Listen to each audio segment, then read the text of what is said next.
allocated by the Commission who are in public service. Now, beyond the referrals and recommendations that I have made public, it would be unfair to witnesses whose testimony is not complete or individuals against whom the Commission has not yet made any findings to publicize the information at this stage. He says any publication of the full report will be based on the advice that he receives from the Commission. The trial of alleged crime boss Katiso Katie Molefe will begin in October. Molefe and his 3 co-accused appear before the Johannesburg High Court today for pre-trial hearings. They face 35 charges in connection with the 2022 killing of Oupa Sefoka, popularly known as DJ Sambodi. Police allege that Molefe ordered a hit on Sefoka, who was gunned down in Woodmead. The state further claims that forensic evidence links the rifles used in that attack to other high-profile killings, including the murders of Hector Buthelezi, also known as DJ Vintos, as well as engineer Armand Swart. NPA Gauteng spokesperson Mahaboke Mahlautlola says Molefe's bail was extended until the start of the trial. Molefe's bail has been extended while his co-accused remain in custody. The NPA remains committed to proceed with the trial, and it is committed to ensuring that justice is served. Some residents in Coronationville have told EWN that they want their children protected from joining gangs. At the BK Reid flats, parents say that gangs are being formed by teenagers and joined by children, some as young as 9 years old. But there has been mixed reaction from communities where soldiers have hit the ground already. Yesterday, dozens of soldiers, supported by police, embarked on raids in Eldorado Park, Rivoli, Westbury and Sophia Town. The operation follows a commitment by the president to step up the fight against crime in hotspot areas. One woman told EWN that her grandson was pressured to join the gangs after being expelled from school for bad behavior. The people that knows their children are naughty, they do have a problem with the soldiers, but me as a person on my own, I'm very, very happy. And I hope they come back very soon, and they must stay in this place until we have peace. Another resident, Hoyt Perez, says police have failed to do their jobs, which is why crime in the area continues unchecked. People are being robbed early hours of the morning and in the evening. And yet BK Reid, the place has been vandalized and it's become a dumping site as well. Friends of late struggle stalwart Musiwa Lekota say they will remember him for his fearless fight against oppression, even though he was constantly in the bad books of the apartheid police. Family and friends of the COPE leader and founder have gathered at the Bloemfontein City Hall today for his memorial service following his passing last week. Dr. Saxon Mohale, who served alongside Lekota in the South African Schools Organization during the early 1970s, is amongst those sharing fond memories of him. He recalls the times they had to evade apartheid police while moving around their university campus as students. One time he came to me and said, "Comrade, I'm being followed. Come with me, let me show you." I drove with him in the Sasokumbi. He said to me, "Look up there. There's a car park there. Look to your left. There's a car park there. Look to your right. There's a car park there." We were aware that we were being followed. So we played with them. We're driving around the township. But eventually we came back to the campus. And when we parked the Kumbi, the 3 cars were in their position.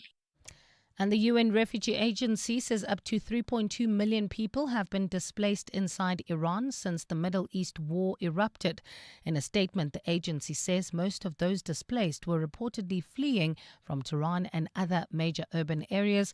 The United States and Israel launched the first wave of attacks on February the 28th. As a result, Iran embarked on retaliatory attacks targeting multiple countries around the Gulf. The UN Refugee Agency says it is now adapting its response in the country to growing needs. It also says it's working with authorities to assess emerging requirements. Gold is trading at $5,000 $184.75 an ounce. The rand is at 16.53 to the dollar, 22.13 to the pound, 19.11 to the euro, and Brent crude oil is at $91.98 a barrel. In Bursley, Kempton Park area, slow-moving traffic on Modderfontein Road between Pretoria Road and Mooi Rivier, and in Brakpan, roadwork still causing delays on the N17 eastbound approaching Carnival City. In your sport, Adeslam Wadu hails the Orlando Pirates' character as they return to the summit of the Betway Premiership standings. Liam Rossignol concerned about Chelsea's composure following their UEFA Champions League capitulation. And France forward is banned for their Six Nations decider against England. It's a cloudy afternoon in Gauteng today with isolated showers. Temperatures have peaked at highs of between 20 and 23 degrees. The top story in EWN this hour, President Cyril Ramaphosa has justified his decision not to publish the Madlanga Commission's interim report. EWN, in touch, in tune and independent. For the latest, visit ewn.co.za or download the EWN app.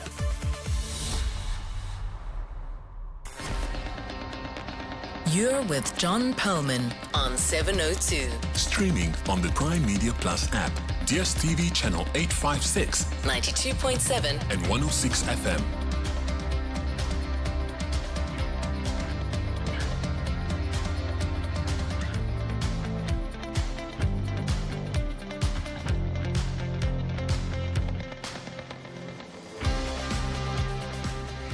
"702 Drive with John Perlman is proudly brought to you by Telkom Business. Possible begins here. Very good afternoon to all of you. It's coming up now for 8 minutes past 3 on Thursday, the 12th of March. This is 702 Drive with me, John Perlman. Wherever you are listening to us in 702 land, welcome to the show. Haven't done this for a while, by the way. Where are you listening to us? If you're somewhere special or interesting or unusual, drop me a note and tell us exactly where you are. As the Football World Cup in North America draws closer, a row is taking shape between SAFA and Bafana Bafana players. And boy, have we been down this road many, many times. This all on news that the football body is planning to change the bonus system for our footballers in a way that will likely mean they earn less. SAFA, the last time finances were reported, a 23 million rand loss, to which the players might say, what has that got to do with us? More on that after 4. In other stories, President Cyril Ramaphosa is answering questions in the House. You heard a moment ago from Mbali Dlamini some of the things he's been covering. Lindsay Dentlinger joining us a little bit later in the show for an update on that Q&A session. President's question time, always very, very interesting indeed. Why would you take a loan from Kat Matlala when you have more than enough money in your bank account? That fundamental question made for a very, very difficult start to the day at the Madlanga Commission for the witness in the stand, Major General Richard Shibiri, who heads the Organised Crime Response Unit in Gauteng. It was made doubly difficult, I would suggest, because the questions were coming from the chair of the commission himself, Judge Mbuyiseli Madlanga. And once he got his teeth into this particular theme, he held on for quite a while. It made for some quite compelling viewing and some very interesting television indeed. We'll talk about the proceedings of the day a little bit later when we are joined by Thabiso Goba. And if an SANDF presence is to have an impact on crime anywhere, be it dealing with gangs or dealing with illegal mining, can that be sustained? This appears to be, I think, the fundamental question, alongside the other question, of course, which is, what are they actually going to be doing? But there were soldiers in Westbury yesterday, as promised by President Ramaphosa in the State of the Nation address. So what's happening in the community today? 24 hours later, there was a lot of media present, lots of coverage of soldiers in Westbury. But as the dust settle and perhaps the boots move somewhere else, what was the mood in the community today? Our EWN colleague, Jabulile Mbata, has been visiting the area. She's with us shortly. On the markets, the JSE started off in the red this morning, but has recovered some ground in the afternoon, doing quite well actually. Pushed back upwards by a 1.3% rise in the resources index. And you can see that in some of today's standout shares. Thungela, the coal company, up by 4.5%. Goldfields by 3.6%. Gold miner Nida Saint Sibanya, mixture of gold and platinum, is up by 3.2%. Karoo, the tech systems company, is up by 8.4%. On the downside, HCI has lost 4% and Nedbank is down by 2.8%. But the big story, I'm afraid, as it so often is, the oil price is spiking again. Brent crude currently trading at $98.30 a barrel. Just to give you some perspective on how this has been swinging over the last few days, this time yesterday, literally, as I was telling you what the markets are doing, oil was cheaper by $7, so around 91, and it fell below the 90 mark into, I think, the high 80s when Stephen Curtis came in for his last crossing. Yeah, it's that time, I'm afraid. The rand is trading at 16 rand 56 against the dollar. That's 15 cents weaker than it was 24 hours ago. A euro will cost you 19 rand 10. That's weaker by 9 cents. 22 rand 14 will get you a pound. And again, sterling was slipping as well. 13 cents, the loss there. Again, benchmarked against this time yesterday. Stephen Curtis joins us with all the market news at 4:25. We'll get sport with Tola Kele Mganga and Bali Dlamini back with the latest news headlines at 3:30. Karabo Chali is the man, as he always is, keeping an eye on the roads for you.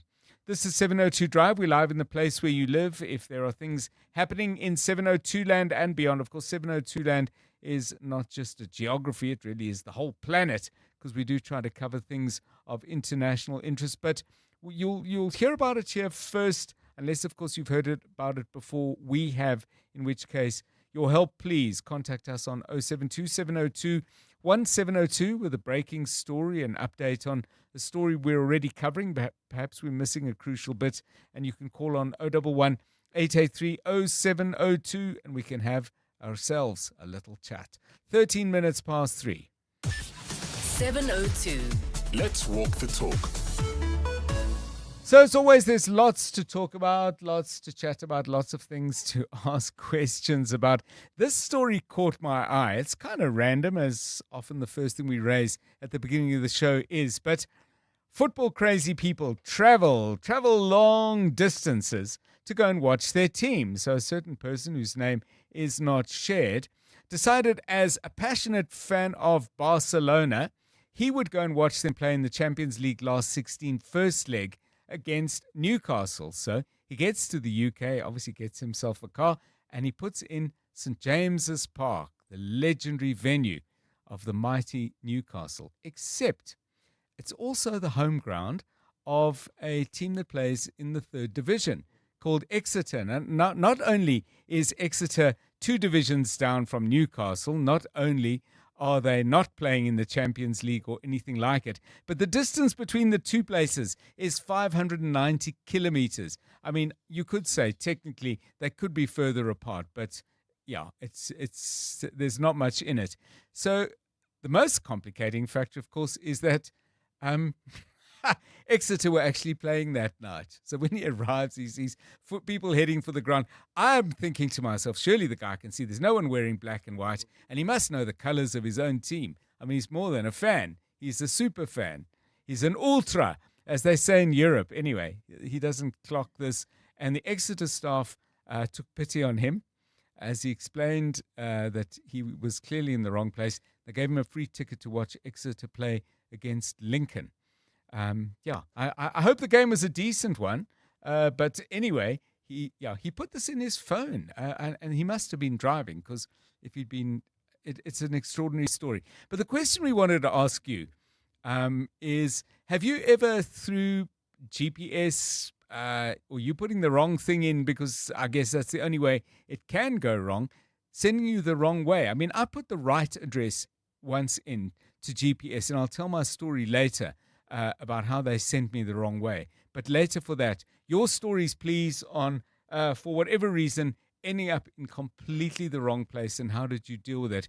Jonathan Fairburn, I mean, what's gone viral? You're the guy who everyone assumes is an absolute dab hand with tech and phones and all the apps that have ever been invented on the planet. I'm exaggerating slightly. Yep. Have you ever gone seriously wrong? Afternoon, John, and afternoon to the 702 family. So, I mean, look, GPS, Waze, Google Maps, I mean, whichever fan you are, there's a thing. Some people just love Waze and others love Google Maps and won't use one or the other. They are brilliant. I mean, I couldn't imagine being in a world without Google Maps or Waze at my fingertips, because I would get totally lost. Yes. Unlike my colleague Karabuchali, who just knows where to go.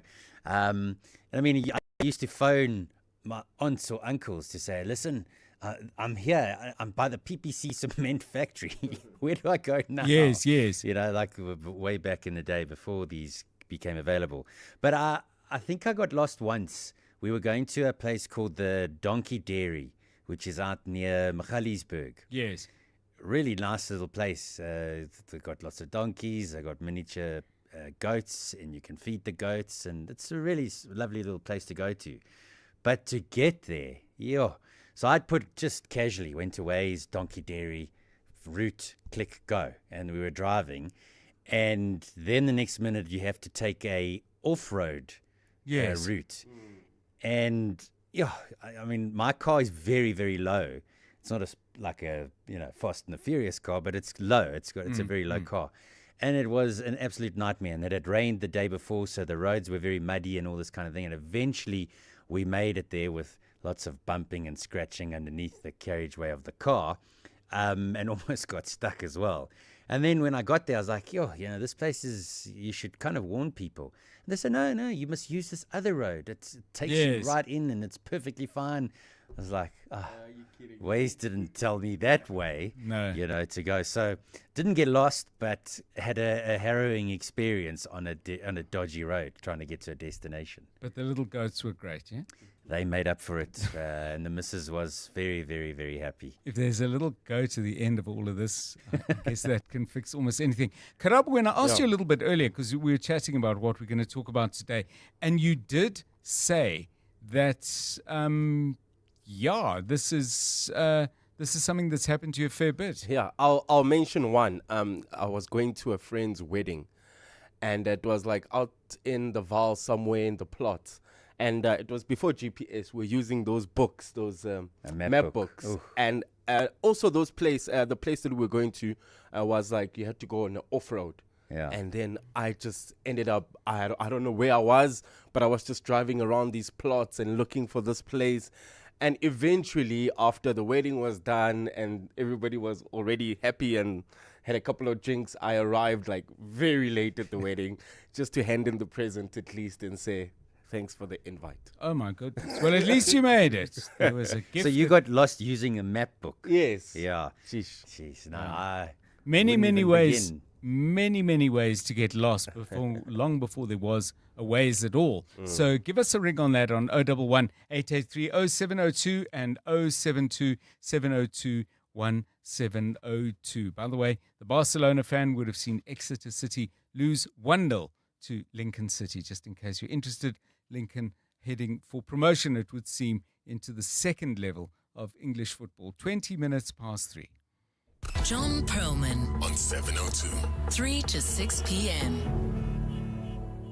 Right, speaking of getting lost and navigating difficult roads and rain and all of those things, Karabo Charlie, the traffic, please. Well, at this stage, if you're driving through the Joburg CBD, there's bumper traffic. M1 southbound between Killarney, Benz and the double-decker section in Ekurhuleni. Bursley, Kempton Park area, slow-moving traffic on Modderfontein Road between Pretoria Road and Mooi Rivier. Boksburg, expect some delays on Great North. This is between Hospital Road and Mercury.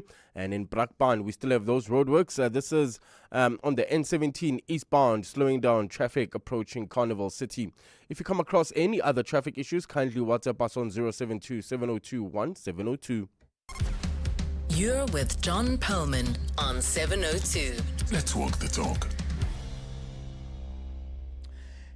702 Drive. Well, if you're in any community that has had the SANDF deployed there, you may want to give us a call on 011 883 0702. Yesterday, the focus was on Westbury, fairly close to areas that I think have been perhaps more in the front line in terms of having to live with the, by all accounts, absolute hell of having illegal miners living and working and doing their work nearby. We understand the SANDF troops now are in the Benoni area, and that would be very much focused around the illegal mining. Westbury, the major problem there, the violent crime associated with gangs on the one hand and the drug trade in that community as well. So yesterday we got an update on what they were doing. So what about the day after? We thought it would be important to have a good idea of what's going on there, and our EWN team decided that they would send our colleague Jabulile Mbata out to have a look. Jabulile, very good afternoon to you. Westbury today. First of all, were the troops still there? And secondly, if they were, what were they doing? Good afternoon, John. So today they were not present. I drove around Westbury and Coronationville, and we didn't see any of the SANDF members, but there were some police patrolling. And so that is the only thing that we saw from Westbury and Coronationville today. So in terms of the response of the community, obviously a lot of the feedback from yesterday was this is great, but we want them to stay. Any feedback from them today? So yes, the communities are divided, and it's because some of them are saying that obviously the alleged criminals live within the communities. Yes. So when I was at Coronationville, which is literally next door to Westbury, some of the people were saying that a hotspot is Fuel Road, which is actually close to where Rahima Musa Mother and Child Hospital is. So you can just imagine, people go to hospital because they're sick. Now that's a hotspot for crime. Right. So that the area I visited is called BK Reed Flats, which again is close to the hospital. And community members there are even saying they are now, calling for donations because they want to build a wall to now just keep out the criminals from that area because it's so close again to the hospital where they see these things. But they also allege that some of these gangsters, which they say are kids, come into their area.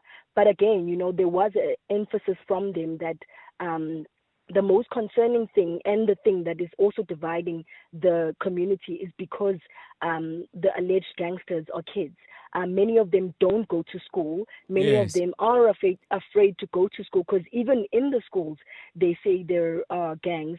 But those who now are not in school are sometimes forced. And we even had one of the grandmothers saying that her child, is forced to go into these gangs. So she's very happy that the soldiers were there, and she's hoping that they stay. But again, back to Westbury, there is this call for prosecution, for actual arrests of the leaders of these gangs or the people selling drugs. Community members are saying this shouldn't just be for show. It should actually just end in actual results because, again, they know the alleged criminals. So they are hoping that this activity is not fruitless.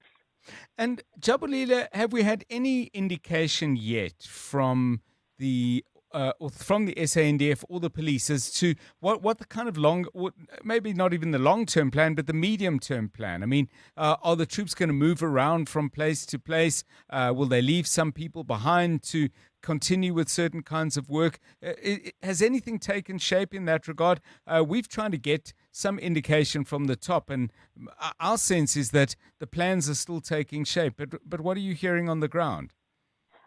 So I also tried reaching out to the SANDF very early in the morning, and the spokesperson had mentioned that, he can't really divulge the operational plan.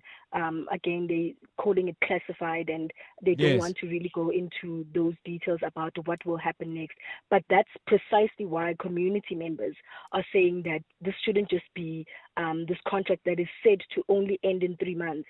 But it should be for long. But of course, that's not really feasible. We do know that this project in Gauteng is costing around 18 million rand. So that's all the information that we have right now. But community members, those who are happy that the soldiers are there are hoping that, it's more than the 3 months that is said to be. Thank you so much, Jabulile Mbata. And again, if you're out in Benoni, areas now where the SANDF is starting to patrol and put into effect the promises or the undertakings given, let me rather say, made by the President in the State of the Nation address, you might have some thoughts if you live in Westbury or adjoining communities. You've had a longer time to digest this reality. Maybe you want to give us a call on that on 011 883 0702, 26 minutes past 3. Drive home with John Perlman On 702, let's walk the talk. So we asked you about being sent the wrong way by GPS or anything similar when you were traveling. And Glenn tells this story. I went on holiday to Hazyview, used my GPS to go to Blader River Canyon. An hour later, and a frightening trip through Bushbuck Ridge, the GPS told me I'd arrived. It was a dead end on the other side of the canyon, looking at a jungle in front of me. I hope you made it eventually, Glenn, because it really is absolutely beautiful, Blader River Canyon, especially if you find some time to do a little hike and do a walk. More stories, please, being sent the wrong way by this technology that we now use instead of maps. Of course, you can get spectacularly lost with a map as well. 27 minutes past 3. John is on X. at John Perlman. Right, let's focus our attention. It seems criminal justice system, law and order very much front and center in our conversations at the moment, but justifiably so today, because the head of the National Prosecuting Authority, Andy Mutibi, was giving a briefing this morning talking about some of the key things that they are going to be doing in the coming weeks and months. I was going to say years, although Advocate Mutibi doesn't have all that long. I think he's got about 2 years and some months in order to make his mark. I would really hope, by the way, that if he's doing his work really well, they would just say, okay, those are the general rules, but please stay. And, I wouldn't be saying that if by general consensus he hasn't done his work well, but a lot of the prediction is he's a very, very good appointment indeed. But what was he saying this morning? Our EWN colleague Dimakatso Lishoro was there. Dimakatso, very good afternoon to you. I know that Advocate Mutibi covered a wide range of things, but one of the issues I think that's very much on people's minds is, what are they going to do with what comes out of the Madlanga Commission? Anything shared in that regard? He's already said. He said that they are part of this task team, John. That that's been set up between the SAPS, the Ekurhuleni Metro, and the NPA. He's dispatched 2 of his prosecutors to be part of that team, and 4 investigators from the Asset Forfeiture Unit will form part of that. So he is looking to capacitate that even more, the more cases come out of that commission. He said that they're not going to wait for the whole process to be finished. As soon as they get more information or referrals, they will be looking into those. But he didn't give much detail around this. It looks like they're still starting the work. And I think not long ago, him and the SAPS National Commissioner, Fanny Masemola, held a briefing to say that they've set up this task team and they are raring to go. He had a lot to say about how they're working towards organized crime and made reference to one of the issues that have come out of the Madlanga Commission, which is that of Hungwane Maumela. When he was leading the SIU, he had said that, from the investigation that the SIU had done, there was enough for the NPA to sort of go after the people that were allegedly involved in the Tembisa heist, if you will. So he said that they are looking into that and will hear soon what is it that they'll be doing with regards to that specific individual. Thanks so much, Dimakatso Lishoro, EWN reporter. So much more coming out of that press conference. You'll hear updates in the news bulletins, and we'll pick out some threads over the next couple of days and follow up on the most interesting stuff. 3:30 on 702 Drive. Time for the news. And in fact, it is on that press conference that Mbali begins with this update on everything that's happening in Bali. Thanks, John. A very good afternoon. NPA head Andy Mutibi says he is already in talks with the Justice Minister to fill 4 critical vacant posts, including that of the Deputy National Director of Public Prosecutions. This comes as the NPA seeks to rebuild after a loss of critical skills during the state capture years. Mutibi made the commitment during a briefing on his strategy for the next 2 years in Pretoria today. The briefing is the first since he took over the position from retired NPA head Shamila Batoyi. The organisation has an overall 17% vacancy rate, and Mutibi says he is moving quickly to fill the posts. I've already started talking to the minister. In terms of the process, it's the president that appoints. In the Western Cape, taxi operations have resumed at the Voorbrug taxi rank in Delft following a deadly shooting there earlier today. 3 taxi operators were shot and killed this morning when gunmen opened fire. Police say a white taxi pulled up before unknown suspects began shooting at passengers inside a taxi that was parked at the time. The attack is believed to be linked to ongoing taxi-related conflict, Ntutuzelo Nene reports. Delft residents say the incident has left the community shaken. Sumaya Prince says the shooting is traumatizing for many families in the area. I'm stressed because my husband left to work opposite. I'm stressed because it could be him. We don't know what he is. It's very stressful. Another resident, Anthea Ides, says the tragedy is even more painful because some families have lost their breadwinners in the attack. How many children will go without a father that provided for them? Innocent people are dying on a daily basis. Police have launched a manhunt for the gunmen and are urging anyone with information to come forward. Ntutuzelo Nene, Eyewitness News in Delft. Gauteng residents have been urged not to panic over the strong rotten egg smell reported across the province. An investigation has found that the odour may be drifting into the province from Mpumalanga. The Gauteng Environmental Department says the smell shares characteristics with similar incidents previously recorded.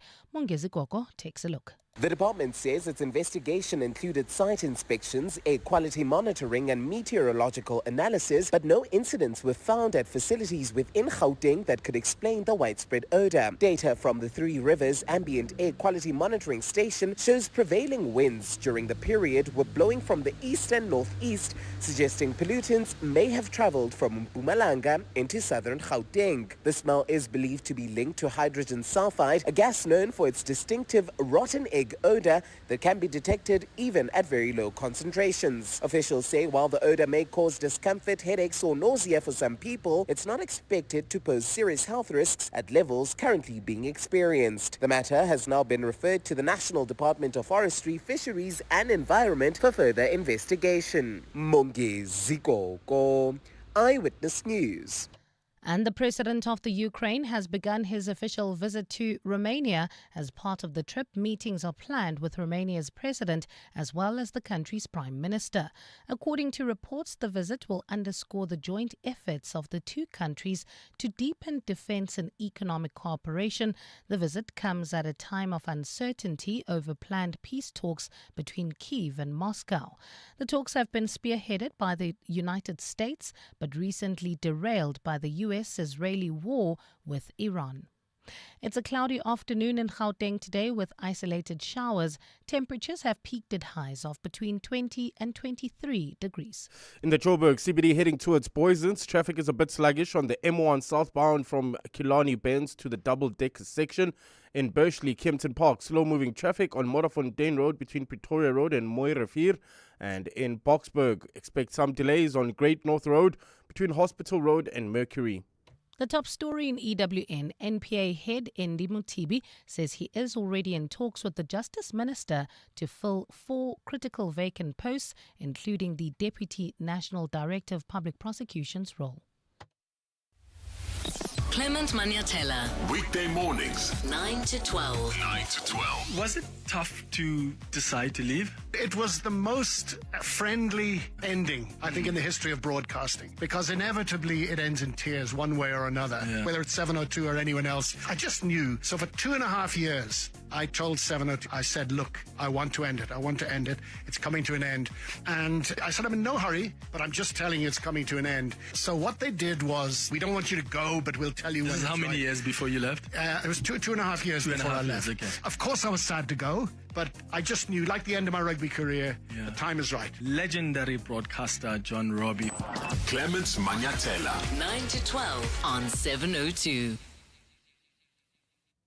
On Friday, 13 March, the Grateful Hearts Foundation invites you to celebrate motherhood, love and legacy at Pilo, A Mother's Love, a powerful evening of art, food and wine in Rosebank. Hosted at Aspire Art and the Atrium at Keys Art Mile, experience works by Sam Nhlengetwa, Zizipo Poswa, Boemo Diale and more. Enjoy a harvest table by Lady Day, fine wine and an intimate artist panel. All proceeds support pediatric cardiac care through the Nelson Mandela Children's Hospital. Get your tickets today on Howler.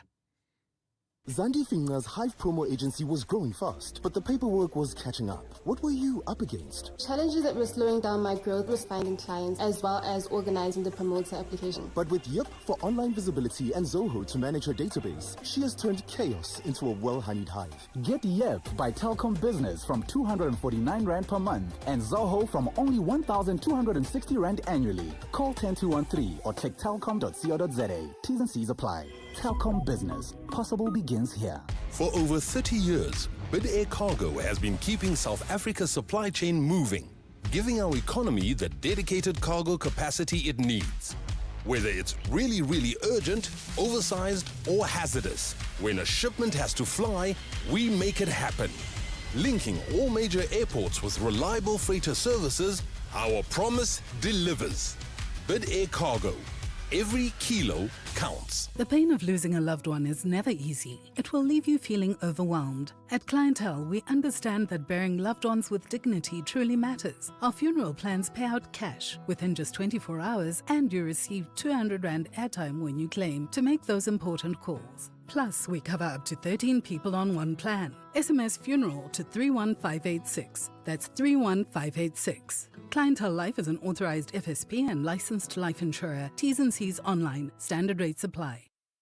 Sometimes all it takes to reshape the world and deliver better outcomes is a little unconventional thinking. Black Sheep Thinking, powered by Camissa Asset Management. So for decades, as I said, high jumpers, they would face the bar head on. They used what they called the scissors or straddle technique, where they would basically move their legs to be able to jump over the bar. And the results were okay-ish. And then this guy came along and he arched his body over the bar. He was mocked initially. The judges questioned it. It looked wrong. But guess what happened? At the 1968 Mexico City Olympics, he won gold. He set a world record. What's the lesson? When the rules forbid it, orthodoxy can. And just because something has always been done one way doesn't always mean that's the best way. Sometimes progress begins with the courage and conviction to see things differently. That's Black Sheep Thinking. Black Sheep Thinking, every Tuesday on 702 Breakfast with Bongani Bingwa, powered by Camissa Asset Management. Invest different. Camissa Asset Management is a licensed FSP on 702. 702. WhatsApp John on 072 702 1702. Yo, Ntate John. Talk about getting lost. Here I was, Joburg, fly down to KZN, Durban, land, get into the car. I must drive my way to Rio Tinto mine. I believe it was Richards Bay Minerals. Cut the long story short, there I go. Quickly, 10 Ks outside of where I'm supposed to my destination. It says 10 right. And I drove right into the woods, lost GPS signal. Tried to send the person that I was going to see the pin location and still couldn't get it right. They eventually got a hold of me 3 hours later after actually getting stuck in sand with the car and having called the car rental shop. So it was really a nightmare for me. Abel, Kempton Park. Hi, John Kawazela. Yeah, I understand perfectly well what happened to Karabo. It happened to me as well. You see what happens at the plots. You don't look for numbers there. It's mostly the stand number, not the house number, that works around those places. That's why we get lost at the plots. I got lost many times. Thanks. Thanks for those. The question we asked, have you ever put an address into whatever app it is that you use to get you from A to B and ended up getting seriously lost? I must say, I do sometimes reflect on how did we find our way around before we actually had these tools at our disposal. I ask the same question from time to time when I use a mobile phone. You know, making arrangements with people. Now it's pretty simple. You send a WhatsApp and saying, where are you? Now I'm in the table in the corner. Or if it's somebody you don't know, they say I'm wearing a blue top hat. Not that that's ever happened, but you get the point. But somehow we managed to meet up. I've met up people in other parts of the world, and all we said was, this town has a cathedral. Be on the cathedral steps on the hour, every hour throughout the day. And if we don't meet up, it wasn't meant to be. But yeah, we don't do it that way anymore. 19 minutes to 4. Let's get the very latest sports news. EWN Sport. So Tolakela, yet another little layer in the unfolding Betway Premiership story. Pirates doing good stuff last night. Absolutely, John, and they return to the summit of the standings following their 2-0 victory over Richards Bay. It's the Buccaneers' third straight league win as they remain level with Mamelodi Sundowns at the top on 47 points with just a single goal separating the two. Adeslam Modu was pleased with the hunger shown by his players. That's after a late evidence Mahopa penalty secured all 3 points following a nervy final 10 minutes. In general, I'm very happy about the character of our team. You know, even when it's tough, even when you have some days like today, you can see that the team is still winning. So you can imagine that when we are at the best of our shape, you can imagine the team how the team can perform. So for me, it's really, really, really positive. The Premier League's reputation took another hit in last night's UEFA Champions League action, with all three sides failing to win their first leg last 16 ties. Real Madrid were 3-0 winners over Manchester City. Arsenal salvaged a late 1-1 draw with Bayer Leverkusen, while Chelsea conceded 5 as they lost to holders PSG. Liam Rosinia believes that a lack of concentration and ill discipline resulted in the heavy defeat for the Blues. I need us to maintain our calm in the moment when we have setbacks. This is on me. It's not a blame of the team. It's something that we've spoken about from my first day coming in, about reacting positively, about staying calm under pressure moments. It's not happened. So that's why it's on me. That's not pointing the finger of blame at the players. A lot of what we did there, the intensity of our press, some of our football, chances we created was outstanding. But if we don't overcome this hurdle, we won't reach our potential. In the United Rugby Championship, the only game of the weekend will see the Bulls hosting the Stormers, who are looking to end their 3-game losing streak. World Cup winning loose forward Deon Fourie set to return to action in that encounter. That's having struggled with a series of injuries that have limited him to just 5 appearances over the last 2 years. My first objective now is just to get through the first game injury-free. That's my objective now, and doing it well as well. Then we'll see how the body is. Like I said, in 2 years I only played like 5 games, so maybe my age turned back 2 years. And France forward Oscar Gigot will miss the Six Nations decider against England, having been banned for 4 weeks. Gigot was found guilty of reckless contact with the eye area during their match against Scotland last Saturday, and a disciplinary committee ruled that the incident should have resulted in a red card. Under World Rugby sanction guidelines, the offence carries a 6-week suspension, but Gigot's punishment was reduced to 4 due to mitigating factors, including his good disciplinary record and conduct. Thalagele Mganga, Eyewitness News Sport. EWN Traffic. EWN Traffic is brought to you by Outsurance. SMS out to 45142 now, and you could save on car insurance. If you don't, ask them for 500 Rand. Joburg's CBD is a little bit jammed up. Of course, you need to tell us exactly where, because it's quite a big place, Karabo Charlie. That's true. That's driving through the Joburg CBD heading towards Boyson's M1 South. Traffic is a bit sluggish. This is between Killarney Bends and the double-decker section due to an earlier accident. In Springs, traffic also a bit sluggish on Paul Kruger between Main Reef Road and 4th Avenue. Bursley, Kempton Park, slow-moving traffic on Morafontein Road between Pretoria Road and Mooirivier. And in Boksburg, there's roadworks causing delays. This is heading towards Brakpan on the N17 eastbound between Osborne and Carnival City. If you come across any other traffic issues, kindly WhatsApp us on 072-702-1702. There's more EWN on air, online, and on the EWN app. The Outsurance pointsmen know that every car on the road carries a story. There's a car with a shift worker making his way home and daydreaming about his next career move, his next chapter. The Outsurance pointsmen know it's not just a car in traffic, it's a possible light bulb moment that could change someone's life. Every story is different and every story matters. That's why the Outsurance pointsmen have been doing what they do since 2005 in proud partnership with 702. Outsurance is a licensed insurer and FSP. You're now listening to 702 Afternoon Drive with John Perlman. Brought to you by Telkom Business. Possible begins here. You're with John Perlman on 702. 702 Drive. It's coming up now for 14 minutes to 4. Still to come on the show. Bafana Bafana. There are stories out today and they on all sorts of platforms saying that SAFA is planning to make significant changes to the bonus arrangements for Bafana Bafana players.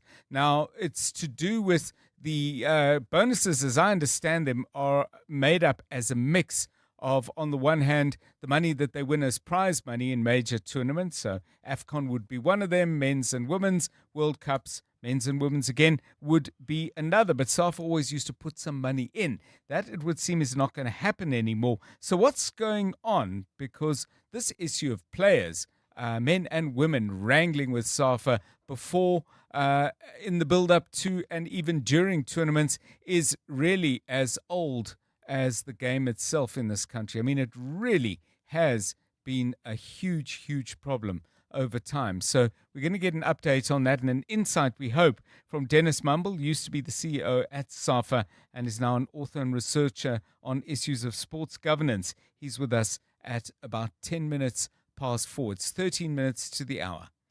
John is on X. at John Perlman.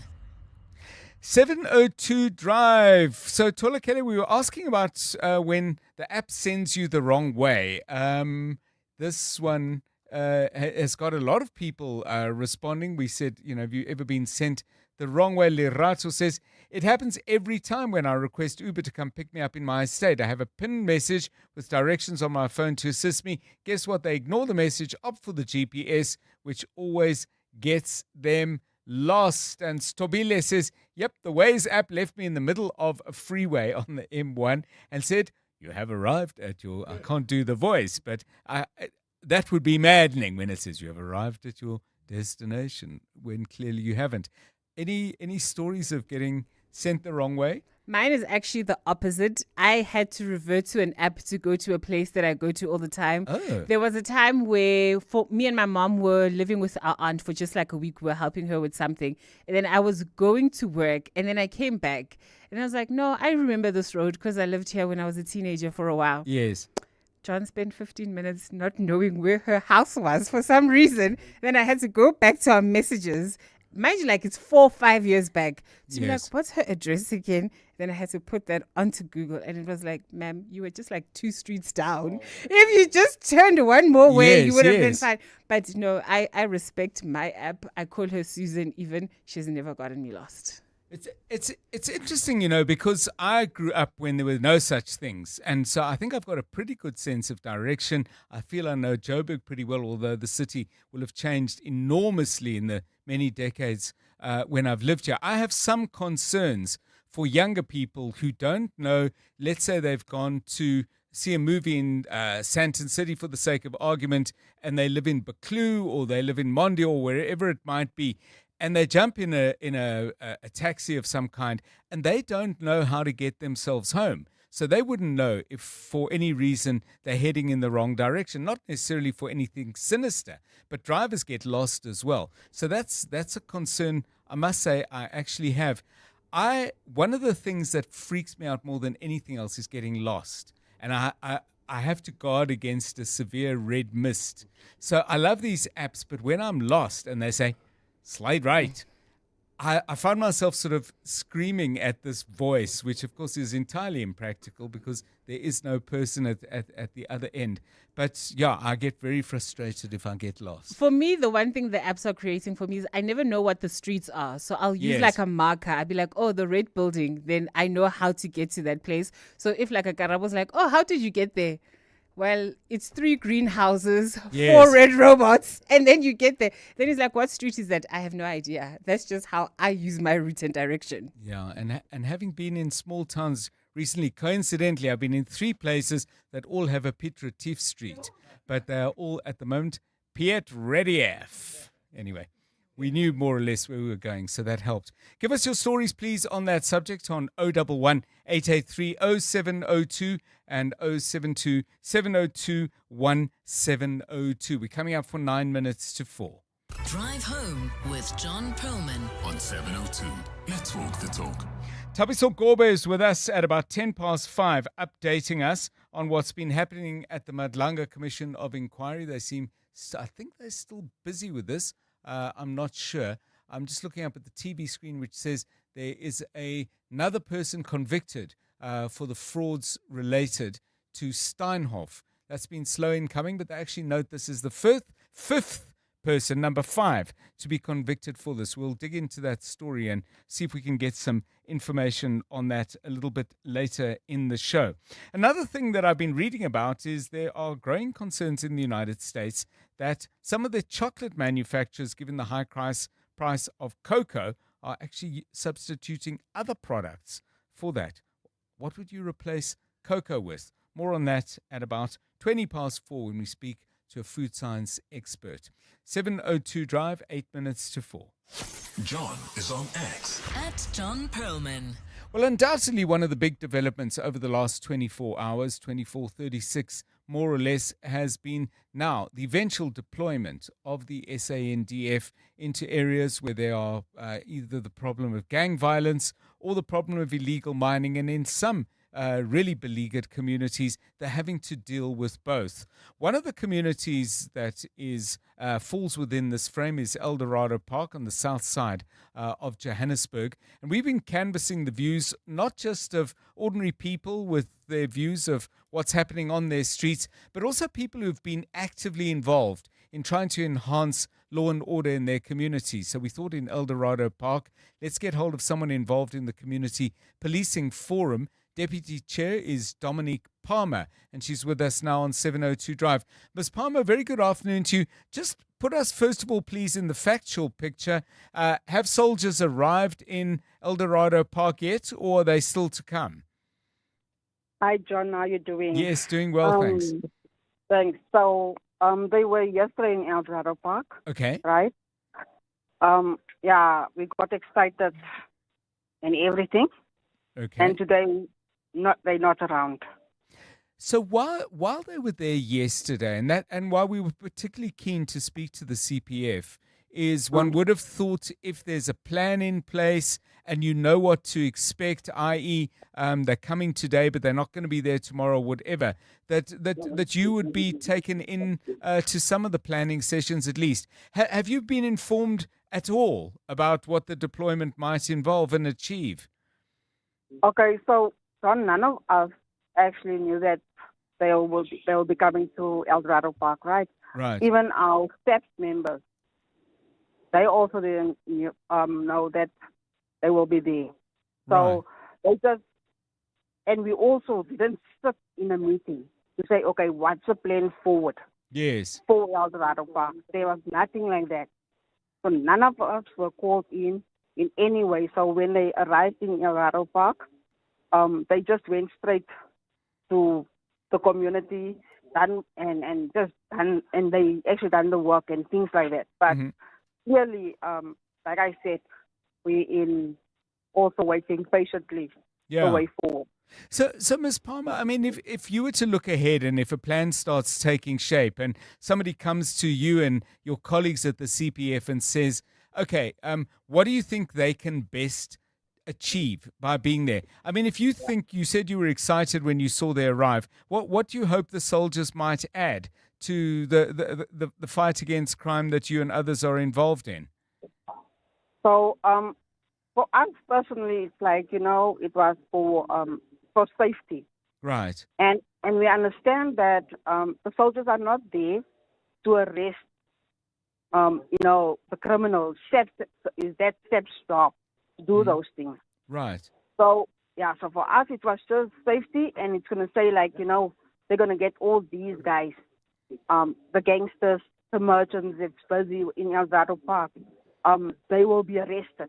So, in other words, we felt like, our kids will be walking in the streets freely without getting robbed. The Uber drivers would have been saved also now. So that was we were waiting for that part. Yeah. So I mean, Eldos has had promises before. I mean, I'm going all the way back to 2013 when Dereline James, who is now a member of Parliament with Action SA, I think, and she wrote a letter to the South African president, then President Jacob Zuma. 702, I think, had her on the show, and that gave real amplification. And there was so much activity. I think former President Zuma came out there. The former Premier Nomvula Mokonyane was involved. Herman Mashaba, I believe, was the mayor in 2018, and he got a little bit involved opening a substance abuse treatment center. But has anything really changed in Eldos over those 13 years? So first of all, I have to say, Honorable James is doing a great job, right? And she's still fighting for El Dorado Park. But so now up, nothing has been done. We had our the Barretts before, right? They were there. They done jobs, and things were fine just for the time they were there. We had our with those people, the people from Cape Town, right? That was also in El Dorado Park, assisting us with the crime. So they also left a lot of damages in El Dorado Park. And I'm so sorry. When those people came down, most of our young women got pregnant, and those people left. Right. So those people of Cape Town just left. Yes. And now we have the soldiers. I just hope and pray not that same thing's going to repeat. Thank you so much, Dominique Palmer. I mean, it really is early days. Just to reintroduce her, by the way, El Dorado Park deputy chair of the El Dorado Park Community Policing Forum. And look, I get it. It is early days, but I think there is perhaps not enough being said about the short-term plan, the medium-term plan, the long-term plan, because if you don't get buy-in from the community and people like Ms. Palmer and her colleagues, activists of various kinds, I think it's fair to say, their lives on the line from time to time, trying to bring about safer communities. And I get that you don't necessarily discuss every single element of strategy with community structures, but they've got to be in the conversation, to my mind at least. Otherwise, I don't think this thing's going to fly. Those are my views. Let's get yours. 072 702 1702. Africa Milani. Weekday mornings, 4 to 6. It is a little bit unfair for me to look for a return flight leaving Cape Town today, returning tomorrow, because already that price will be slightly hiked up. These prices are generally going to be as minimum as possible. This disruption, it is really out of their hands, and one should really be considerate of how much they make per ticket. I mean, they're making small amount on the ticket as compared to the Airlink, which is a premium service. Putejo Mochapele is an aviation expert. Africa Milani. 4 to 6 on 702. Celebrate the power of African storytelling. Join Freedom Park in collaboration with the South African State Theatre for the 13th Ungasali Storytelling Festival on 14 March 2026 at the South African State Theatre in Pretoria. Experience powerful performances through poetry, theatre, music and traditional storytelling as we celebrate the voices and stories that shape our heritage. Tickets are available at Web Tickets for 150 Rand. The Ungasali Storytelling Festival, where African stories come alive. Don't miss it. When you buy a quality pre-owned car from Motor Select, you know it's in good condition with full service history and has some cool features. Buy yours from now until this Saturday and you'll also get something extra, like up to 70,000 Rand cash back. So don't just buy a car, buy one that gives you something extra.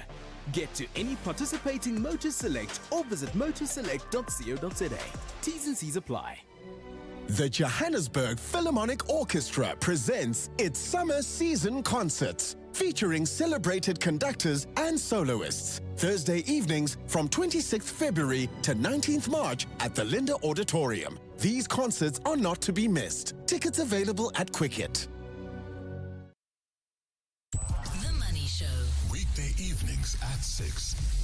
An important piece of research being published this week. It's a study that deals with why so many companies have delisted from the JSE. The distinction between pre and post 2005 is a difficult one. We think it's partly to do with reorganization of the JSE in the sort of post-94 period, and firms start to reorganize. And it's also partly the idea that you can seek capital elsewhere outside of the JSE. Professor Haroon Borat is the person who led that research. The Money Show on 702. Let's walk the talk. The Money Show, Stephen Curtis, is brought to you by ABSA Corporate and Investment Banking. Trade powers Africa's growth, and businesses that succeed are those able to manage risk, optimize liquidity, and move confidently across markets. ABSA Corporate and Investment Banking helps enable your trade flows for growth. ABSA is a registered FSP. T's and C's apply. Driving the conversation on 702 Afternoon Drive with John Perlman. Powered by Telkom Business. Possible begins here. This is EWN. Ramaphosa says no one implicated at Madlanga Commission will be shielded, and Olemisa insists soldier deployment was above board.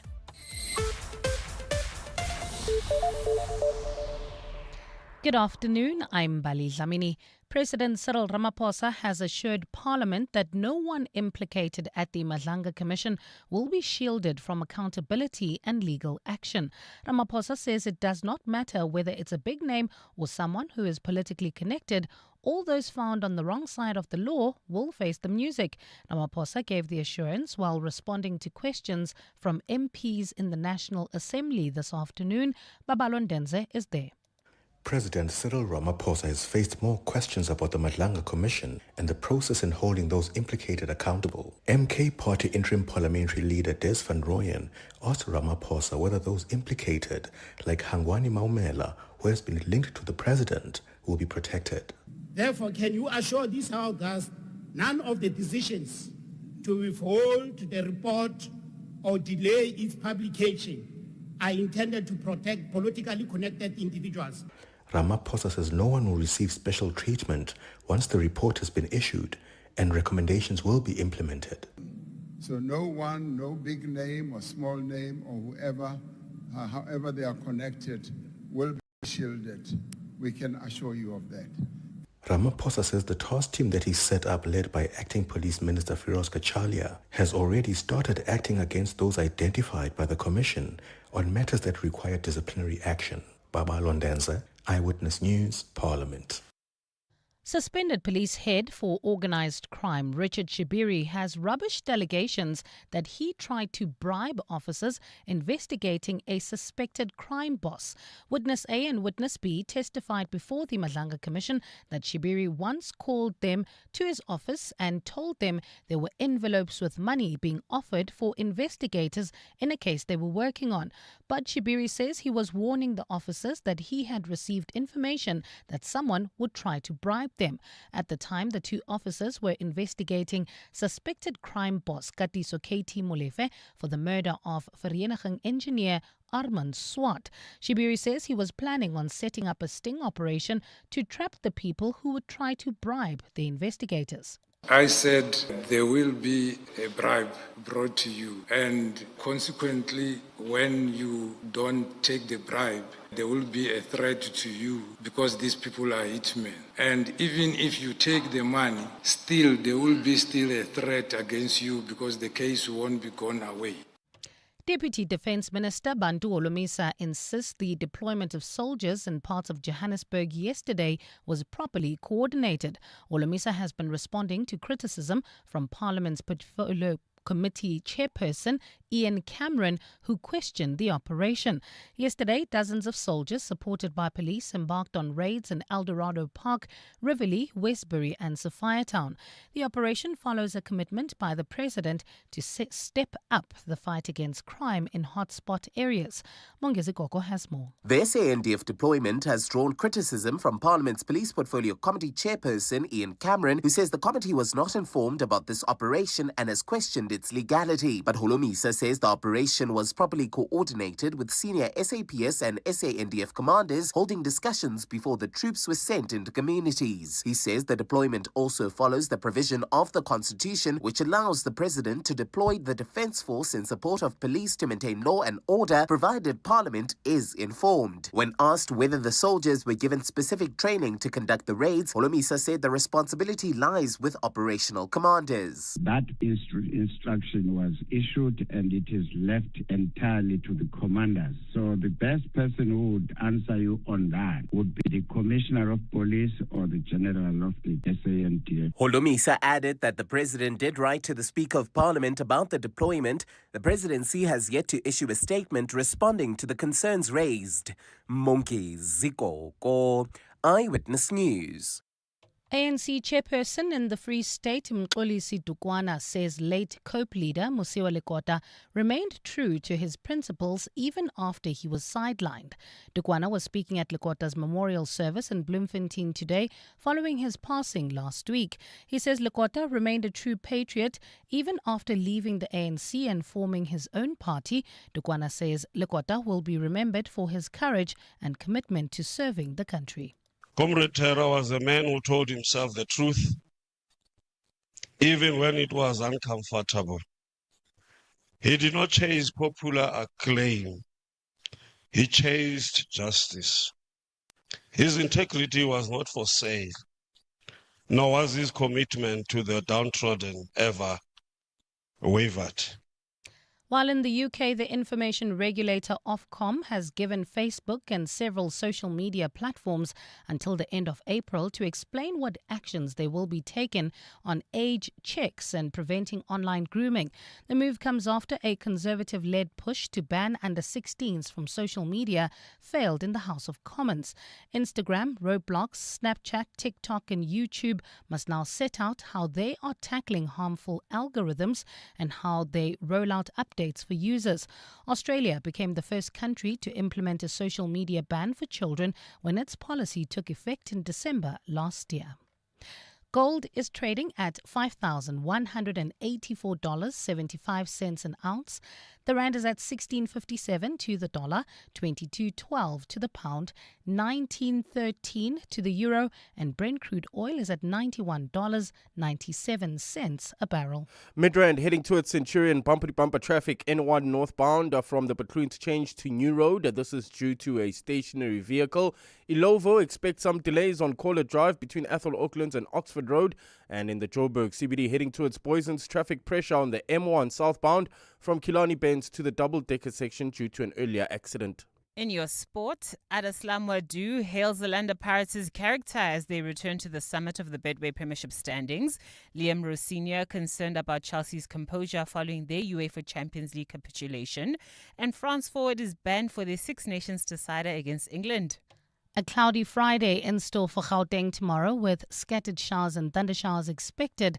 Johannesburg dropping to overnight lows of 13 degrees, peaking at 18. Pretoria 15 and 22, and Vereeniging 15 and 21 degrees.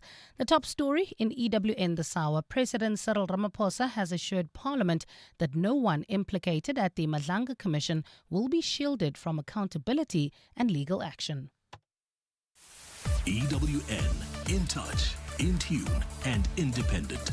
For the latest, visit ewn.co.za or download the EWN app. 7:02. Drive home with John Perlman. John Perlman, 3 to 6 p.m. On 92.7 and 106 FM. Let's walk the talk.